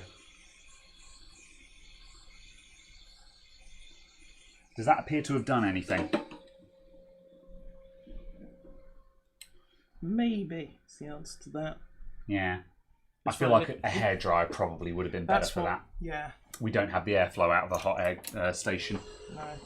Oh look! Hey, the now freezer's you ready turn to on. go. Fuck's sake. All right, we're ready to turn on again. Have a fan. All right. Let's just go. You sit. Oops. Yeah, that's fine. Shuffle that over there so you can get that wherever you need it.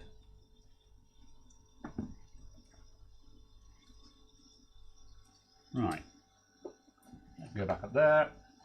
You can come back over here. Okay. But see, now it will run with no power. Who knows? Yeah, exactly. I don't get it. Who knows?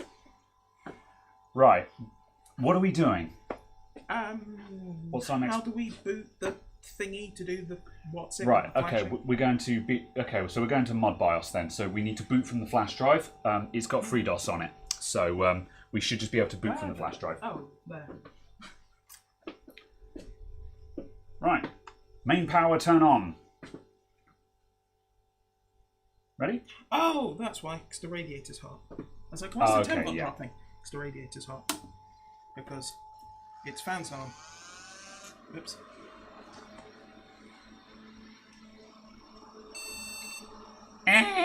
Yeah. I'm going to reinitialize. Oh, we don't have graphics. Oops. That's what that bit was. Giraffes!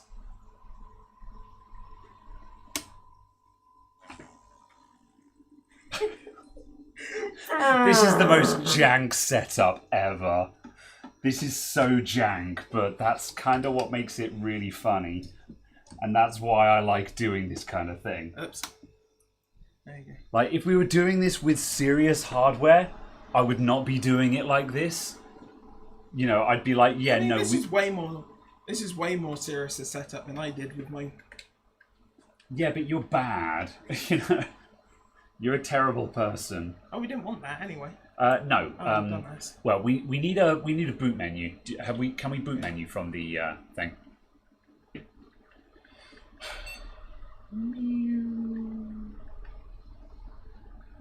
Q flash back up the BIOS first. We're good because we've got the original bin. Oh. We're running stock bin. Apparently it's not F8 for boot menu. It's That's Asus. Yeah. Oops. Yeah.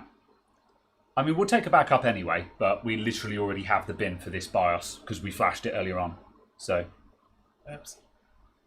That didn't work.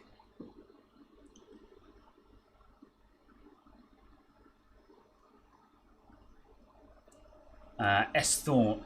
S Thorn. Are you SK?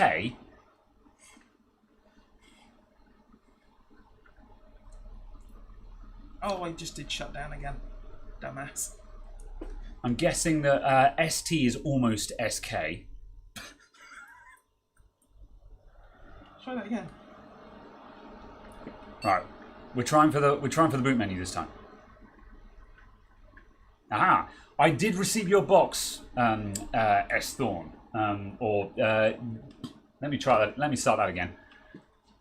Where's the thing? Right. USB hard drive? Thanks for helping me get through the busy repair days. Massive thank you. I did get the kit.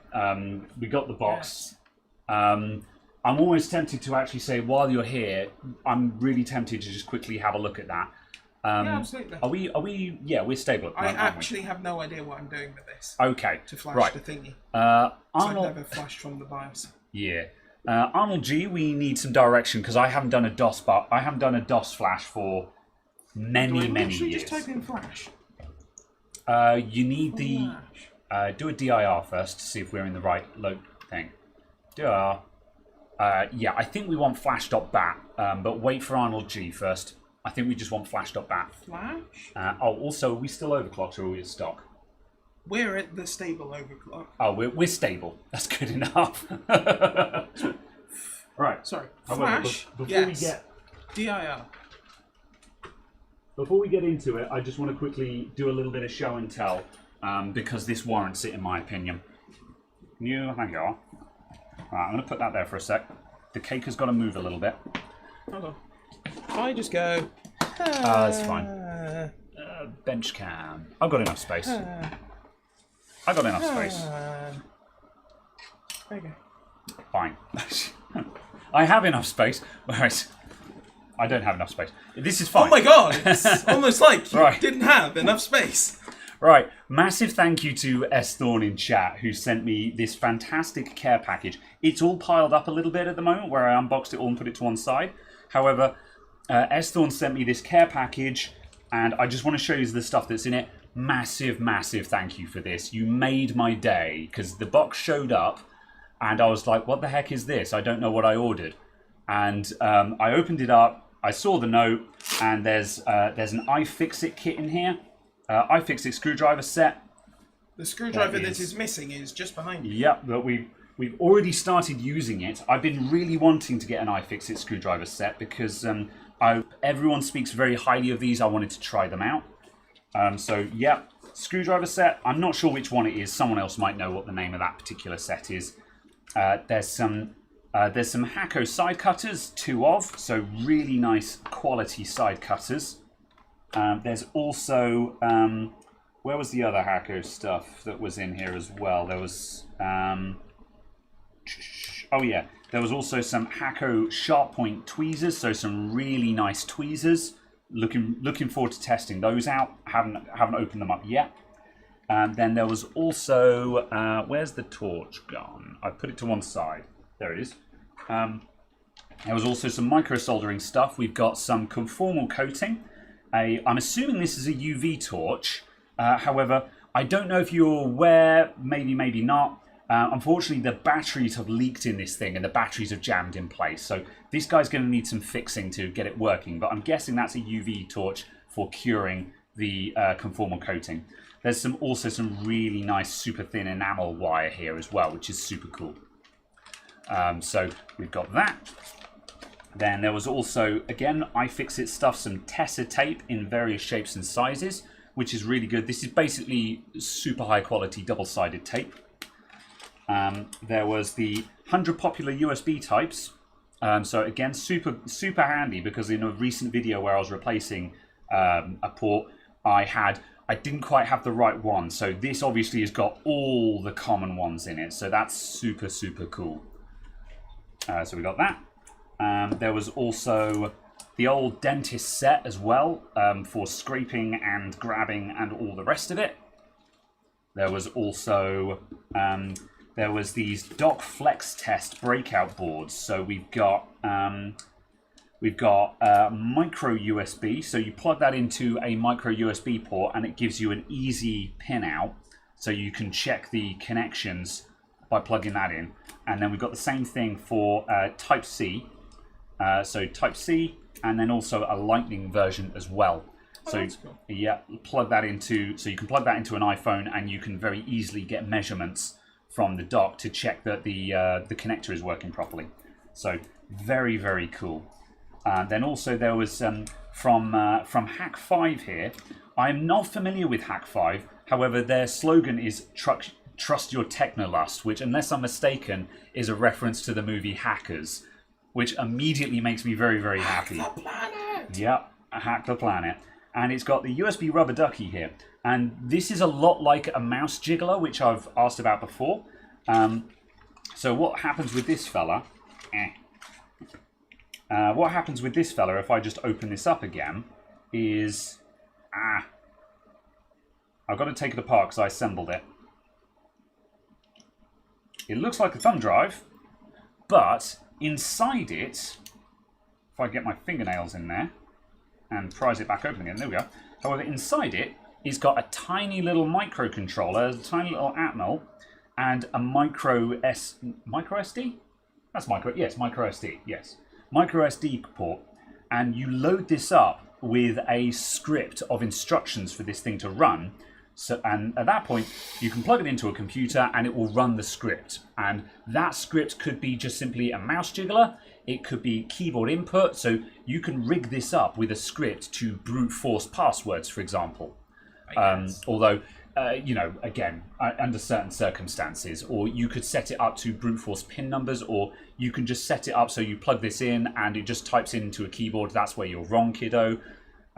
Or the US Navy SEAL copy pasta, and all sorts of things. Whatever you need to type in, it can do it. At great speed. At great speed. Or at slow speed if you want it to be slow, because you can script that in. So yeah, various things that you could do with such a thing. This guy was in there as well. I have a suspicion that this is a micro version of it. I haven't looked at this guy very much yet, but I think you can fit a micro SD card underneath the board of the USB port. I might be wrong. I'm not fully certain. The documentation on it isn't great, but I think that's what it is. And yeah, that's cray. Oh my. Yeah, that's nuts. And then obviously there's a adapter to micro USB, so you can probably OTG that into a tablet or a phone. Hence PIN number brute forcing. So technically you could start trying to brute force pin numbers with that, maybe. Not sure. That's the theory. You'd probably lock out the phone, but hypothetically. But yeah, you get the idea. So that's that. And I think that, oh yeah, the last thing was also this 5-inch display. So this is I haven't been reading chat, by the way, so yeah. And then finally, we've got this as well. So this is a 5-inch touchscreen. It's designed for use with a Raspberry Pi, and so it comes with all of the adapters for mounting it on the back of a Raspberry Pi. So we've got some little HDMI plugs there. So you mount the Raspberry Pi on the back, and then you've got HDMI to HDMI, USB to USB, and so on. However, nice. I don't really do much with Raspberry Pis, but because this is just a HDMI input here, you can put the mounting legs on this thing. You put these really long standoffs, and then it functions as a stand. And essentially, I can just have a 5-inch touchscreen sitting on my desk, plugged into the back of my graphics card, and I can use that to put thermal sensors on and stuff like that. So I'm actually going to plug this into my computer at home and experiment with using that as just a tiny little status display that's also a touchscreen. I'm really tempted to make bodged Stream Deck. Yeah, you could use it as a bodged Stream Deck. Yeah, I would. Yeah, you could, because it's a touchscreen. Yeah, OBS allows you to break out the control panels, so I could put the OBS control panels for scene selection there and stuff like that, and you could use it as a graphical Stream Deck. So yeah, that would also work. So yeah, so there's all kinds of cool things that you could do with that. The other thing, of course, you have to do is have it, do Rickrolls. Rickrolls, yes. Yes, you could have it play Rick Astley. It's even got a tiny little speaker on it. So you can have a really, really naff rendition of Never Gonna Give You Up. Yes. So yes. Anyway, that was the box of tricks that that SK sent in. So massive thank you for all of the things. Much appreciated. I'm going to move all of this out of sight now. But yeah, so I hope that was cool. Massive thanks. Super cool. Made by Dave. That was a ridiculous amount of stuff. Yes. Absolutely. That's kind of why I wanted to show this off, because I was just like, yo, that's a lot of stuff. I was not expecting it. Super, super cool. So yeah, very, very cool. And since I am also talking about stuff that people sent in, I'll also give another mention to... We'll get back to the overclocking in just a sec, but people have sent me stuff they deserve shout-outs. So finally as well, Selfman, not sure what the YouTube name is, but Selfman in the Discord also sent me this Proxon industrial tool set. So this was one of their favorite ones. So really nice security screwdriver bit set. So lots of security bits, lots of long bits as well, which is very handy as well. So yeah, really nice. It's got one of these nice latching things on it, so the bits don't fall out of it. So yeah, really nice set that I've put on my other workbench. So yeah, big thanks for that one as well. What is the Y-shaped bit for? I call it tri-wing. The only thing I've seen... that is a wingnut driver. Oh, it is literally a wingnut driver? Yep, it's for driving wingnuts. So yeah. Fair enough. I was looking at it just kind of like... I mean, it looks like a wingnut. Yeah. But why would I need a driver for a wingnut? I guess if because a wingnut is really tight. Yeah. Yeah. Someone's really over tightened. Yep, or it's seized. Yep. Yeah. So yeah, there we go. So I'm done with my shout outs, but massive thanks, Esthorn. Pie not required. Yes, indeed. So yeah, thanks. That's it. That's all I've got to say about that without repeating myself. But yeah, greatly appreciated. Really, really cool. I appreciate it, and I will continue to try and make videos for you on your slow repair days. Right, past that, I think we are ready to continue. So, let's crack on. Right. Where is the thing? Let's go back to HDMI. Right. Ooh, where are we up to?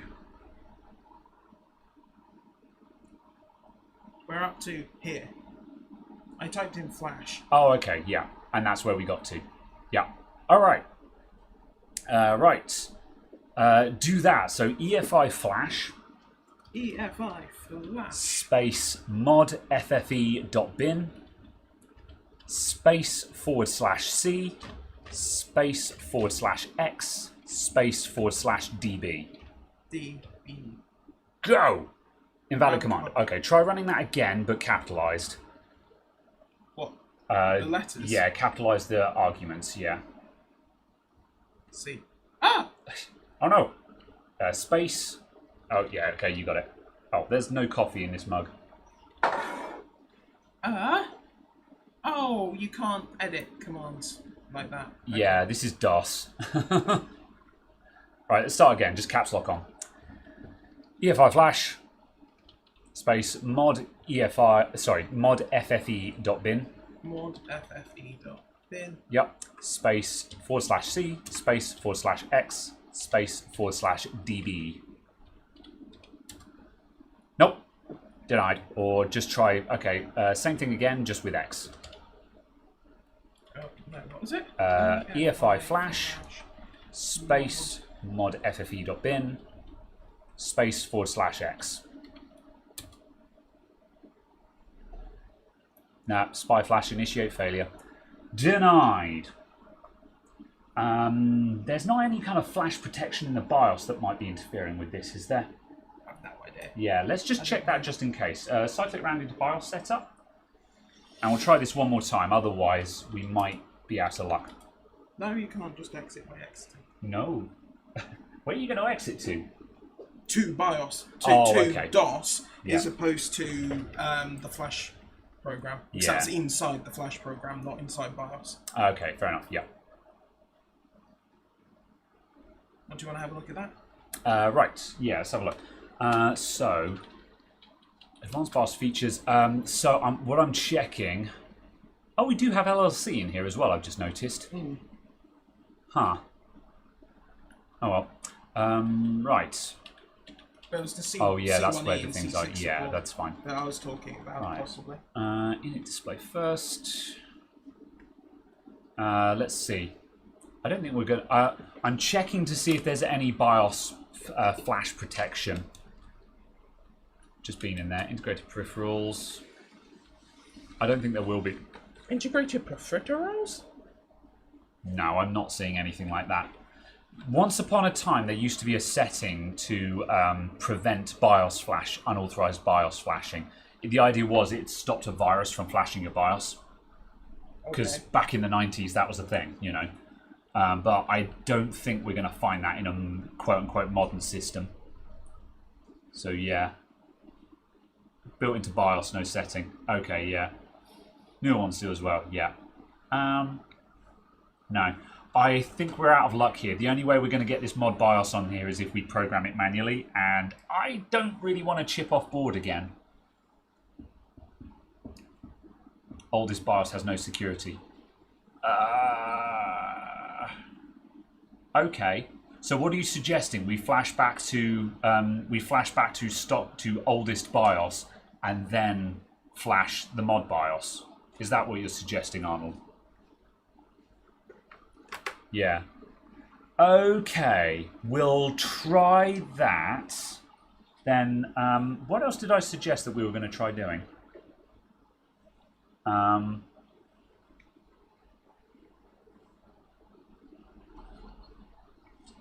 Because otherwise we're out. Otherwise we're done, aren't we? Yeah, basically. Yeah. Okay. Fine. Okay, I'll quickly get an older BIOS and we'll try flashing to that. Because otherwise we're up against a wall here. So be right back, just getting an old BIOS.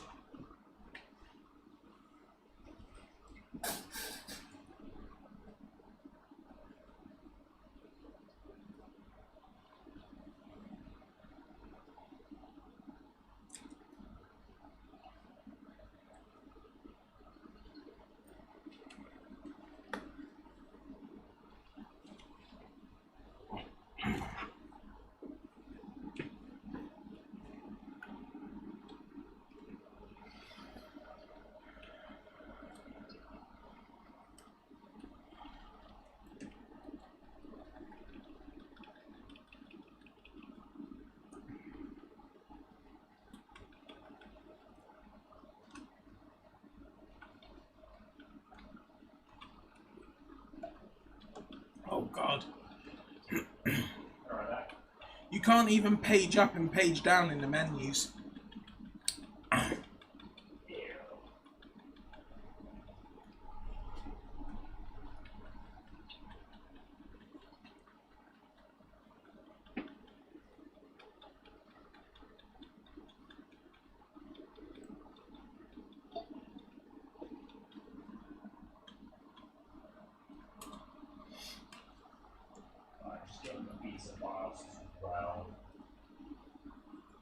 Sure. Set memory clock. 12:33. Alright. Ooh, wow. Alright, we're all set. So, let's Q flash. Fine, okay. What was that? The RAM has nothing more to give. Okay, yeah. Cool.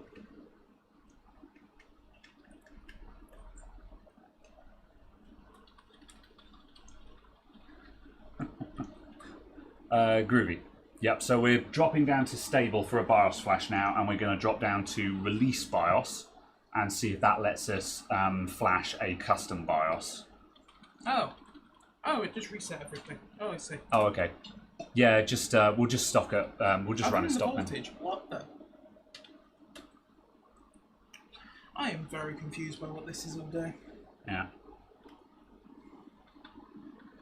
Well, wind this all back. Yeah, that's fine. Now, what do we want? Q flash. Yeah, save and exit first though, or save and reboot, just so we can baseline. Yeah, that's what you want. Yes, Q flash. Yeah, so we should be able to Q flash back to the dawn of time now, unless it's going to get snotty and not let us downgrade the BIOS, which is always a possibility. Save the old one just in case. Like, we have this already. The old BIOS is literally already on the drive, but fine. I just call it old.bin. Let me go back to the file name. There you go. Yep. Saving BIOS. Hello. Look at that. It didn't crash this time.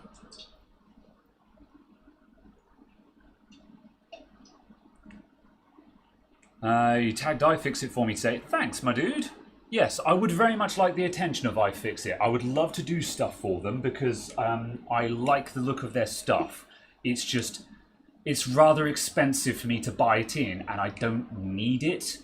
But I would love to try it out so I can recommend it to other people. Like one of my, you know, compare and contrast with yeah. the wearer kit. Well, that's the thing. My weapons of choice are wearer. However, people always say, what screwdrivers do you use? And I'm like, you can't buy a kit of these because wearer won't make a good kit. They finally released a new craft form kit and it's full of slotted screwdrivers. No one uses slotted screwdrivers, wearer. Don't put them in a kit because no one cares. You know, I'm not paying £70 for a screwdriver set when I'm not going to use half of the drivers that are in it. Put the good ones in there. So that's the game that wearer are playing. I love their screwdrivers. Meanwhile, iFixit, that kit. Let me just look at what's in that kit. Which one is the old one? Right, so we want FA. Yep. Meanwhile, check some. Yeah, go for it. That looks good. So yeah, meanwhile, this heckin' iFixit kit, we've got Tri-Wing, T6 Phillips. There are 2 flatheads, but you know, you want a couple, just not a full set. Oh, these are all in a weird order. I need to change all of these around. However, like, this is full of Torx heads, Phillips, flathead. You want to go that way? Yeah. Oh, hang on a sec. So yeah, this set, we've got a couple of tri-points, we've got a couple of Torx, we've got a couple of Phillips, we've got a standoff driver, we've got two pentalobe drivers, P5 and P2. So it's like, this has got useful stuff in it that you actually use in the real world. Whereas the wearer sets, I don't know what they're fixing that has got the ones in their kits in it, but it ain't electronics. But no. So yeah.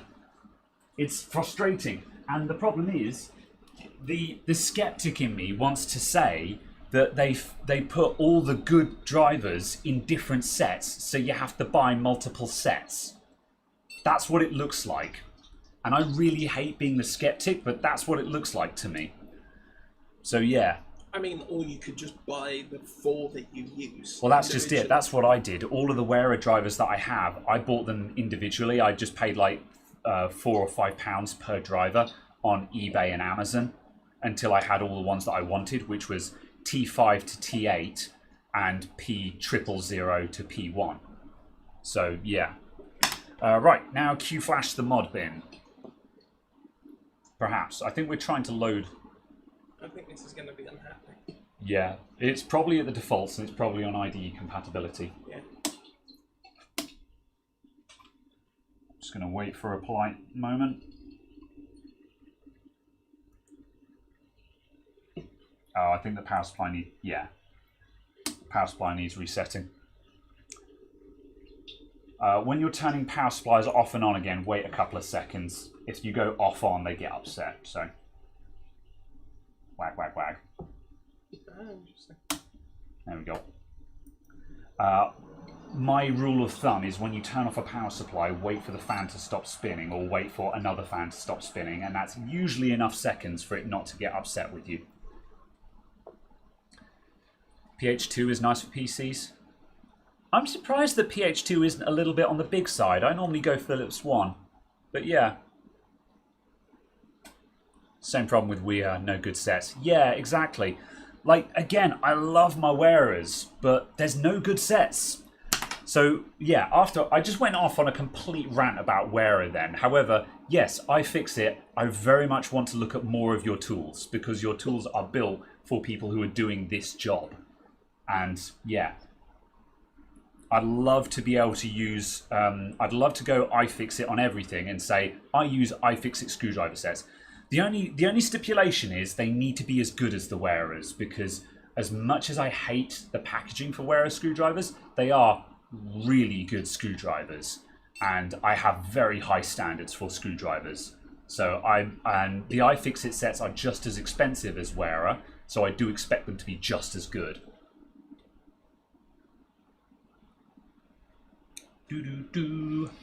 All right. Would you actually give me a boot menu? Now I've finished ranting. Instead of just ignoring me? I think you're probably better off dropping into BIOS and then doing F8. Oh, are you? I'm trying to boot from the pen drive. Did you try Q-flashing? Because we may be able to Q-flash the modded BIOS. Really? Oh, yeah. Okay. Now, because we're on a Stone Age BIOS now, it might have less protection on it. Is the theory? I see. Okay. Aren't Stanley okay?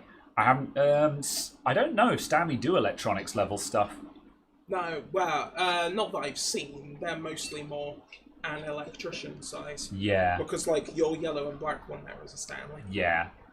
Stanley do nice stuff. I just don't think they do anything in electronics size. No, the BIOS is just flat not responding.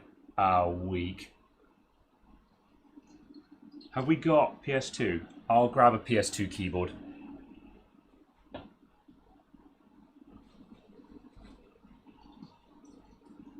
There's the PS2 keyboard. I know we have one. Where have I put it? Uh-oh.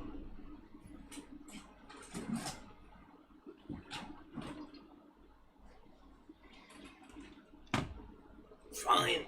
Oh god, okay, we're gonna have to use this wretched thing. I have a really nice... Oh, there's the PS2 keyboard, good. PS2 to the rescue!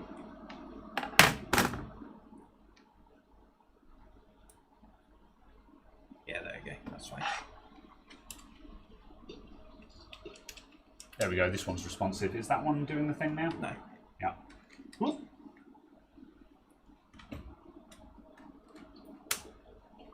So what did we want? We wanted... Just Q-flash. Or, oh, okay.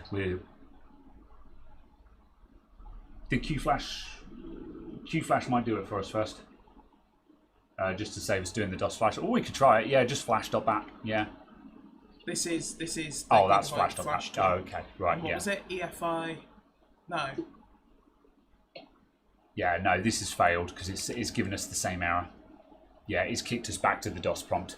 So yeah, end. Oh, delete. Oh, there's end. Yeah, then F8.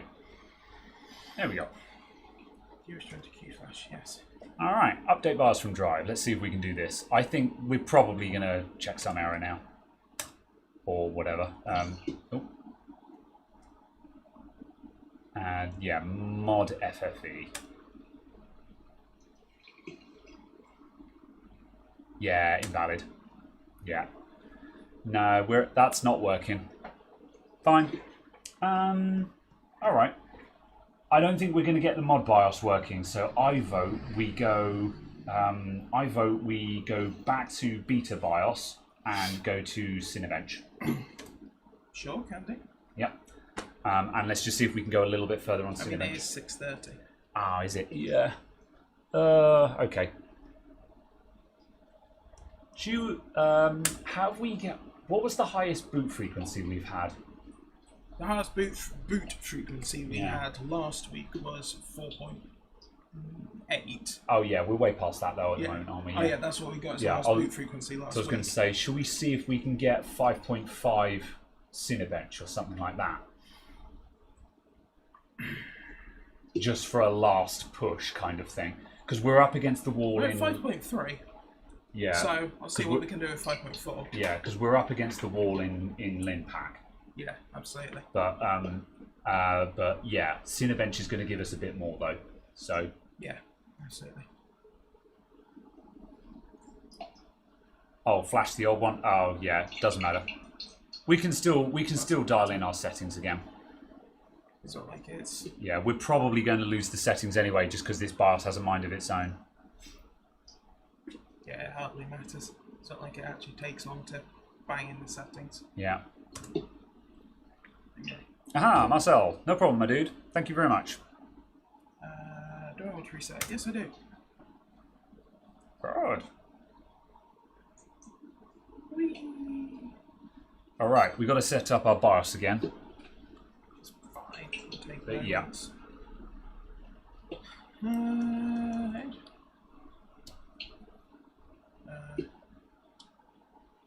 No, we don't have any options on there. That's fine. Oh, it's annoying that the down arrow isn't where I expect it to be. Why did that go? It's a weird keyboard, that one. It's very weird. The layout is not nice. Yeah, this keyboard has a very, very bizarre layout on it. Let me just get you guys a preview. You can tell this is an old BIOS because it doesn't have virtualization support enabled by default. This is the keyboard layout we're working with, so it's just like what is.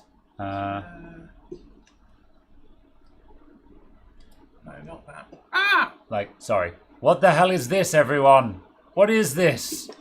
Someone trying to make a compact keyboard, but failing that layouts and standards exist. You can carry on now. Yeah. Set the LLC. Oh my god, the page up works now. Yeah. Oh my god. Well, this is the drawback of using weird wireless USB keyboards, but.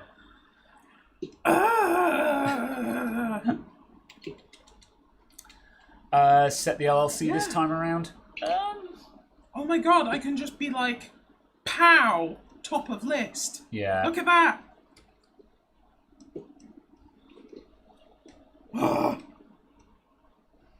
Do we need? Yeah. Is LLC going to be helping us at the moment? I don't know. Yeah.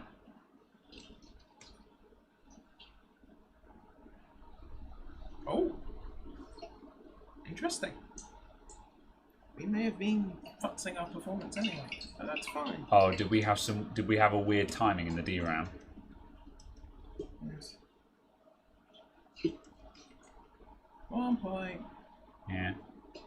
To be honest, it's probably regarding flashing the old BIOS to get the profile back. It might not be a bad thing that we have to set it up from scratch, because it just means that we have to go over our settings again and just make sure that we didn't have anything silly set in.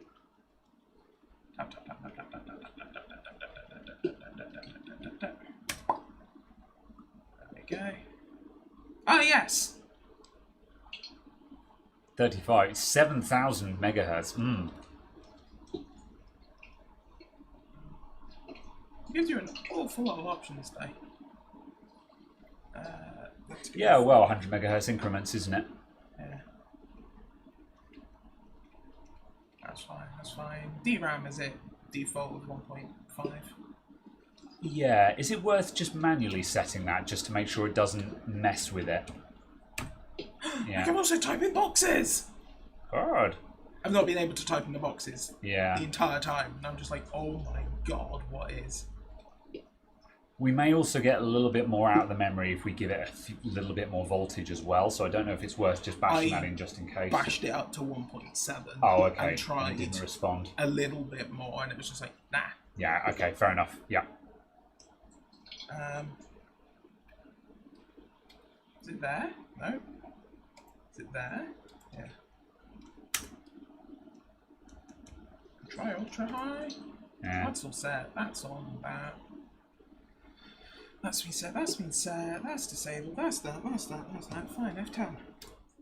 Nice. Plug. Good. Right. Let's. So we're going to cycle into Windows. Windows is probably going to be a little bit snotty because it has some bad boots. Oh, we're still trying to. Oops. Wah. Let's try that one again. Northbridge voltage. Were we running Northbridge as stock, or were we? I just left it at stock. Yeah, yeah. A couple of people. Yeah, Arnold and a few others reckons we need more on Northbridge, but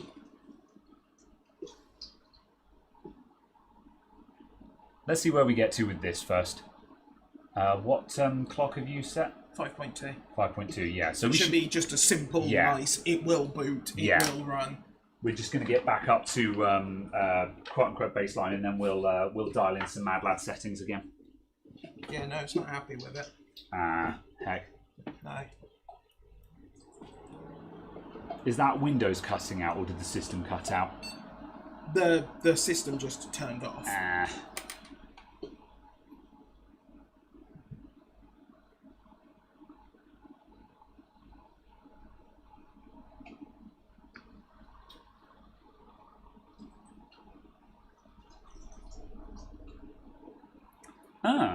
Devon got a X79 with a broken 7970 for 30 Australian dollars, and it came with a i7 3820. That's not bad.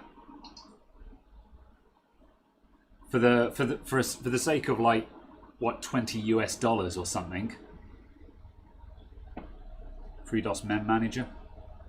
What is What is FreeDOS? Yeah, what? Yeah, I was going to say, why do we want that, and what are we trying to do with it? Inaccessible boot device. Okay, so we need reset. It just reset back. Yeah, so we need AHCI. That's fine.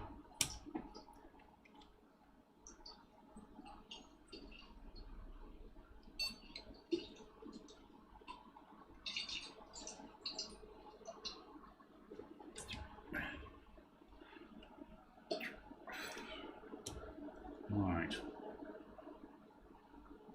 Oh yeah, we were running IDE, weren't we? No, we were running AHCI. Were we? Oh, okay. It's just that that's also an AHCI option there for the on-board, not the on-chip.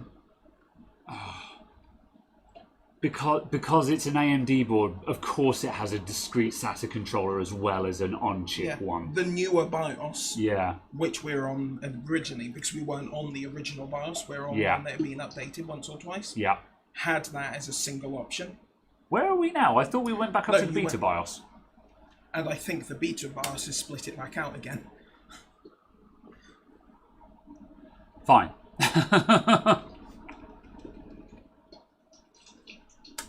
Yeah, okay, the voltage has just dropped off again.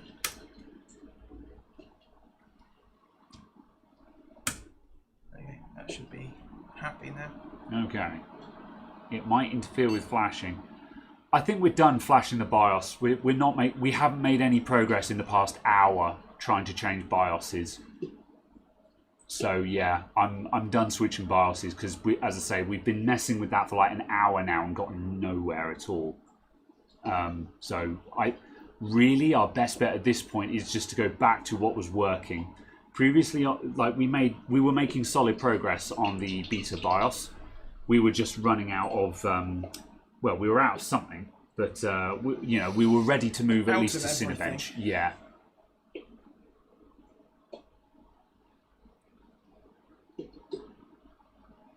Yeah, only with program. I said 2 hours ago that we're not doing chip off board again because that will put us down for another 20 minutes while I take the chips off. So obviously, the only issue is I have no mouse. That's fine because this keyboard is still plugged in. Cool. So hopefully it should work when we get to Windows. No. Now we're done. I can't be bothered. Yeah. We are done. Are we? Yeah. Yeah. We need to clear down and start again. I've got a horrible feeling that we're still on the old BIOS and it's booting from the backup BIOS or something dumb like that. I think in order we need to reset. Yeah. In order to progress with this, we need to flatten the BIOS chips, reprogram them, and start again. Probably. Yeah, and that's 20 to 30 minutes. So yeah. That's disappointing. Yeah. Yeah, it had five. I think we could have had 5.5 Cinebench. Maybe. Yeah. Yeah.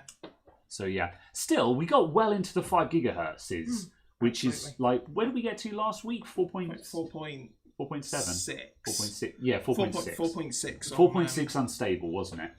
4.6 on Limpack. 4.6 on Limpack, and then about 4.8 was completing Cinebench. Okay, yeah. Even still, we didn't get anywhere near 5 gigahertz, and now we're well into the mid 5 gigahertzes. Yeah, absolutely. So yeah, we've definitely got way further this week than we did last week. So that's still a good achievement. Yeah. Yeah. We'd need another like 40 or 50 C of cooling. Yeah. Which is the problem. We'd need another like 40 or 50 C of cooling to take off another 100-ish. Yeah. To take off another 100-ish watts from the CPU. Yeah, fair enough. Well, to be honest, we probably just need to go full pot LN2. Yeah. So. Reboot USB flash. We've had zero luck with that. I'm chipping off board. There's a reason why I use methods that I know work, because they work. So I'm not saying that you can't do FreeDOS flashing. I'm sure that works. But however, the fact that the utility loading failed twice. Yes. Like I'm on sure 2 different BIOS versions is kind of a case of I'm sure there is a scenario where that works, but I tell you what never ever fails is chip off board. This is the problem. Everyone tells me, you should try using a clip. You should try doing this. You should try jumping. You know what works? Is taking the chip off the board. It always works. So that's how I'm going to do it. So yeah. And yeah, I don't know, man. But yeah, that's what I would do. So yes. So yeah, that's fine. I'll go through and reset everything on this in a minute and just see if I can at least get it to boot. Yeah, I'm sure we'll get back into Windows. And then we can just pack it down. Yeah. Good. All right. In the meantime, I think we're done for today, though, because we have been going for, we've just ticked over to 3 hours. So, and that's the thing is, in order to start overclocking again, we're going to need to clear this down, and it's going to be 20 minutes to 30 minutes before we can start overclocking again with this setup. Yeah. So it means that we're done today. Absolutely. But yes. Anyway, big thanks to everyone tuning in, though. And also, Kemoy, bonjour. I see you there. How's it going? Salut. So yes. And yeah, much better than last week. We did get good progress. So a little bit of a disappointing end because we got up to a brick wall and then couldn't get past it. However, we did do well, I think. I'm kind of happy. I feel like the fact that we got well into the 5 gigahertz is super cool in my opinion.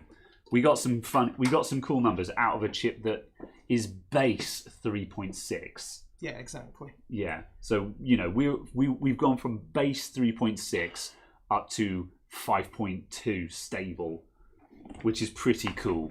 5.3 stable. 5.3 stable, yeah. And as I say, I reckon it's got 5.5 in it. It probably, with a lot of fiddling, it's probably got 5.6 in it. But maybe somewhere, but you'd need 2-stage phase change for that. Because we need another 40, 50 C on the temperature. Yeah. Unfortunately. Maybe, maybe if we had a different motherboard that had bigger VRM as well, because I think our VRMs Maybe, but we'd need then a VRM that's pushing out basically 800 or 900 watts. Well, yeah, that's the thing. Which just isn't going to be a thing on the FX platform. No. Were there any FX boards that had... Yeah, there must have been FX boards that had dual EPS connectors. I don't know. Yeah. I mean, the EPS connector can do 500 watts, so... Oh, okay, yeah. I mean, we were looking for 500 at one point. So, oh, yeah, absolutely. Yeah. It's just a case of we'd need so much more build-up of so much stuff. Yeah. It's kind of a case of... We're at the point of the curve, of the overclocking curve, where we've been on a steady incline, and we're at that where we're getting to the very limits of the chip now. The power requirements are just ramping. And that's the point where a board like this just cannot do it. This cooling, we need another 40C, at least, or liquid nitrogen.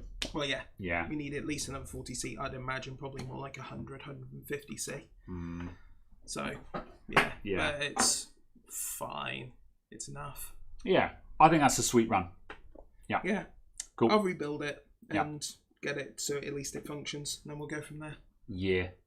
See what we can do. Might do something with what was it, an 8700? Yes. If not, Night Fusion is threatening to send down a binned 8700K, which apparently can do big numbers. So if that shows up, we'll be back. I think that's probably going to be the next adventure we do, if anything. Yeah. We're not going to do overclocking again next week. I think we're going to take a break from this for now. Yeah. Absolutely. However, I am enjoying these overclocking streams. This is because success or fail, this is really good learning experience as far as I'm concerned.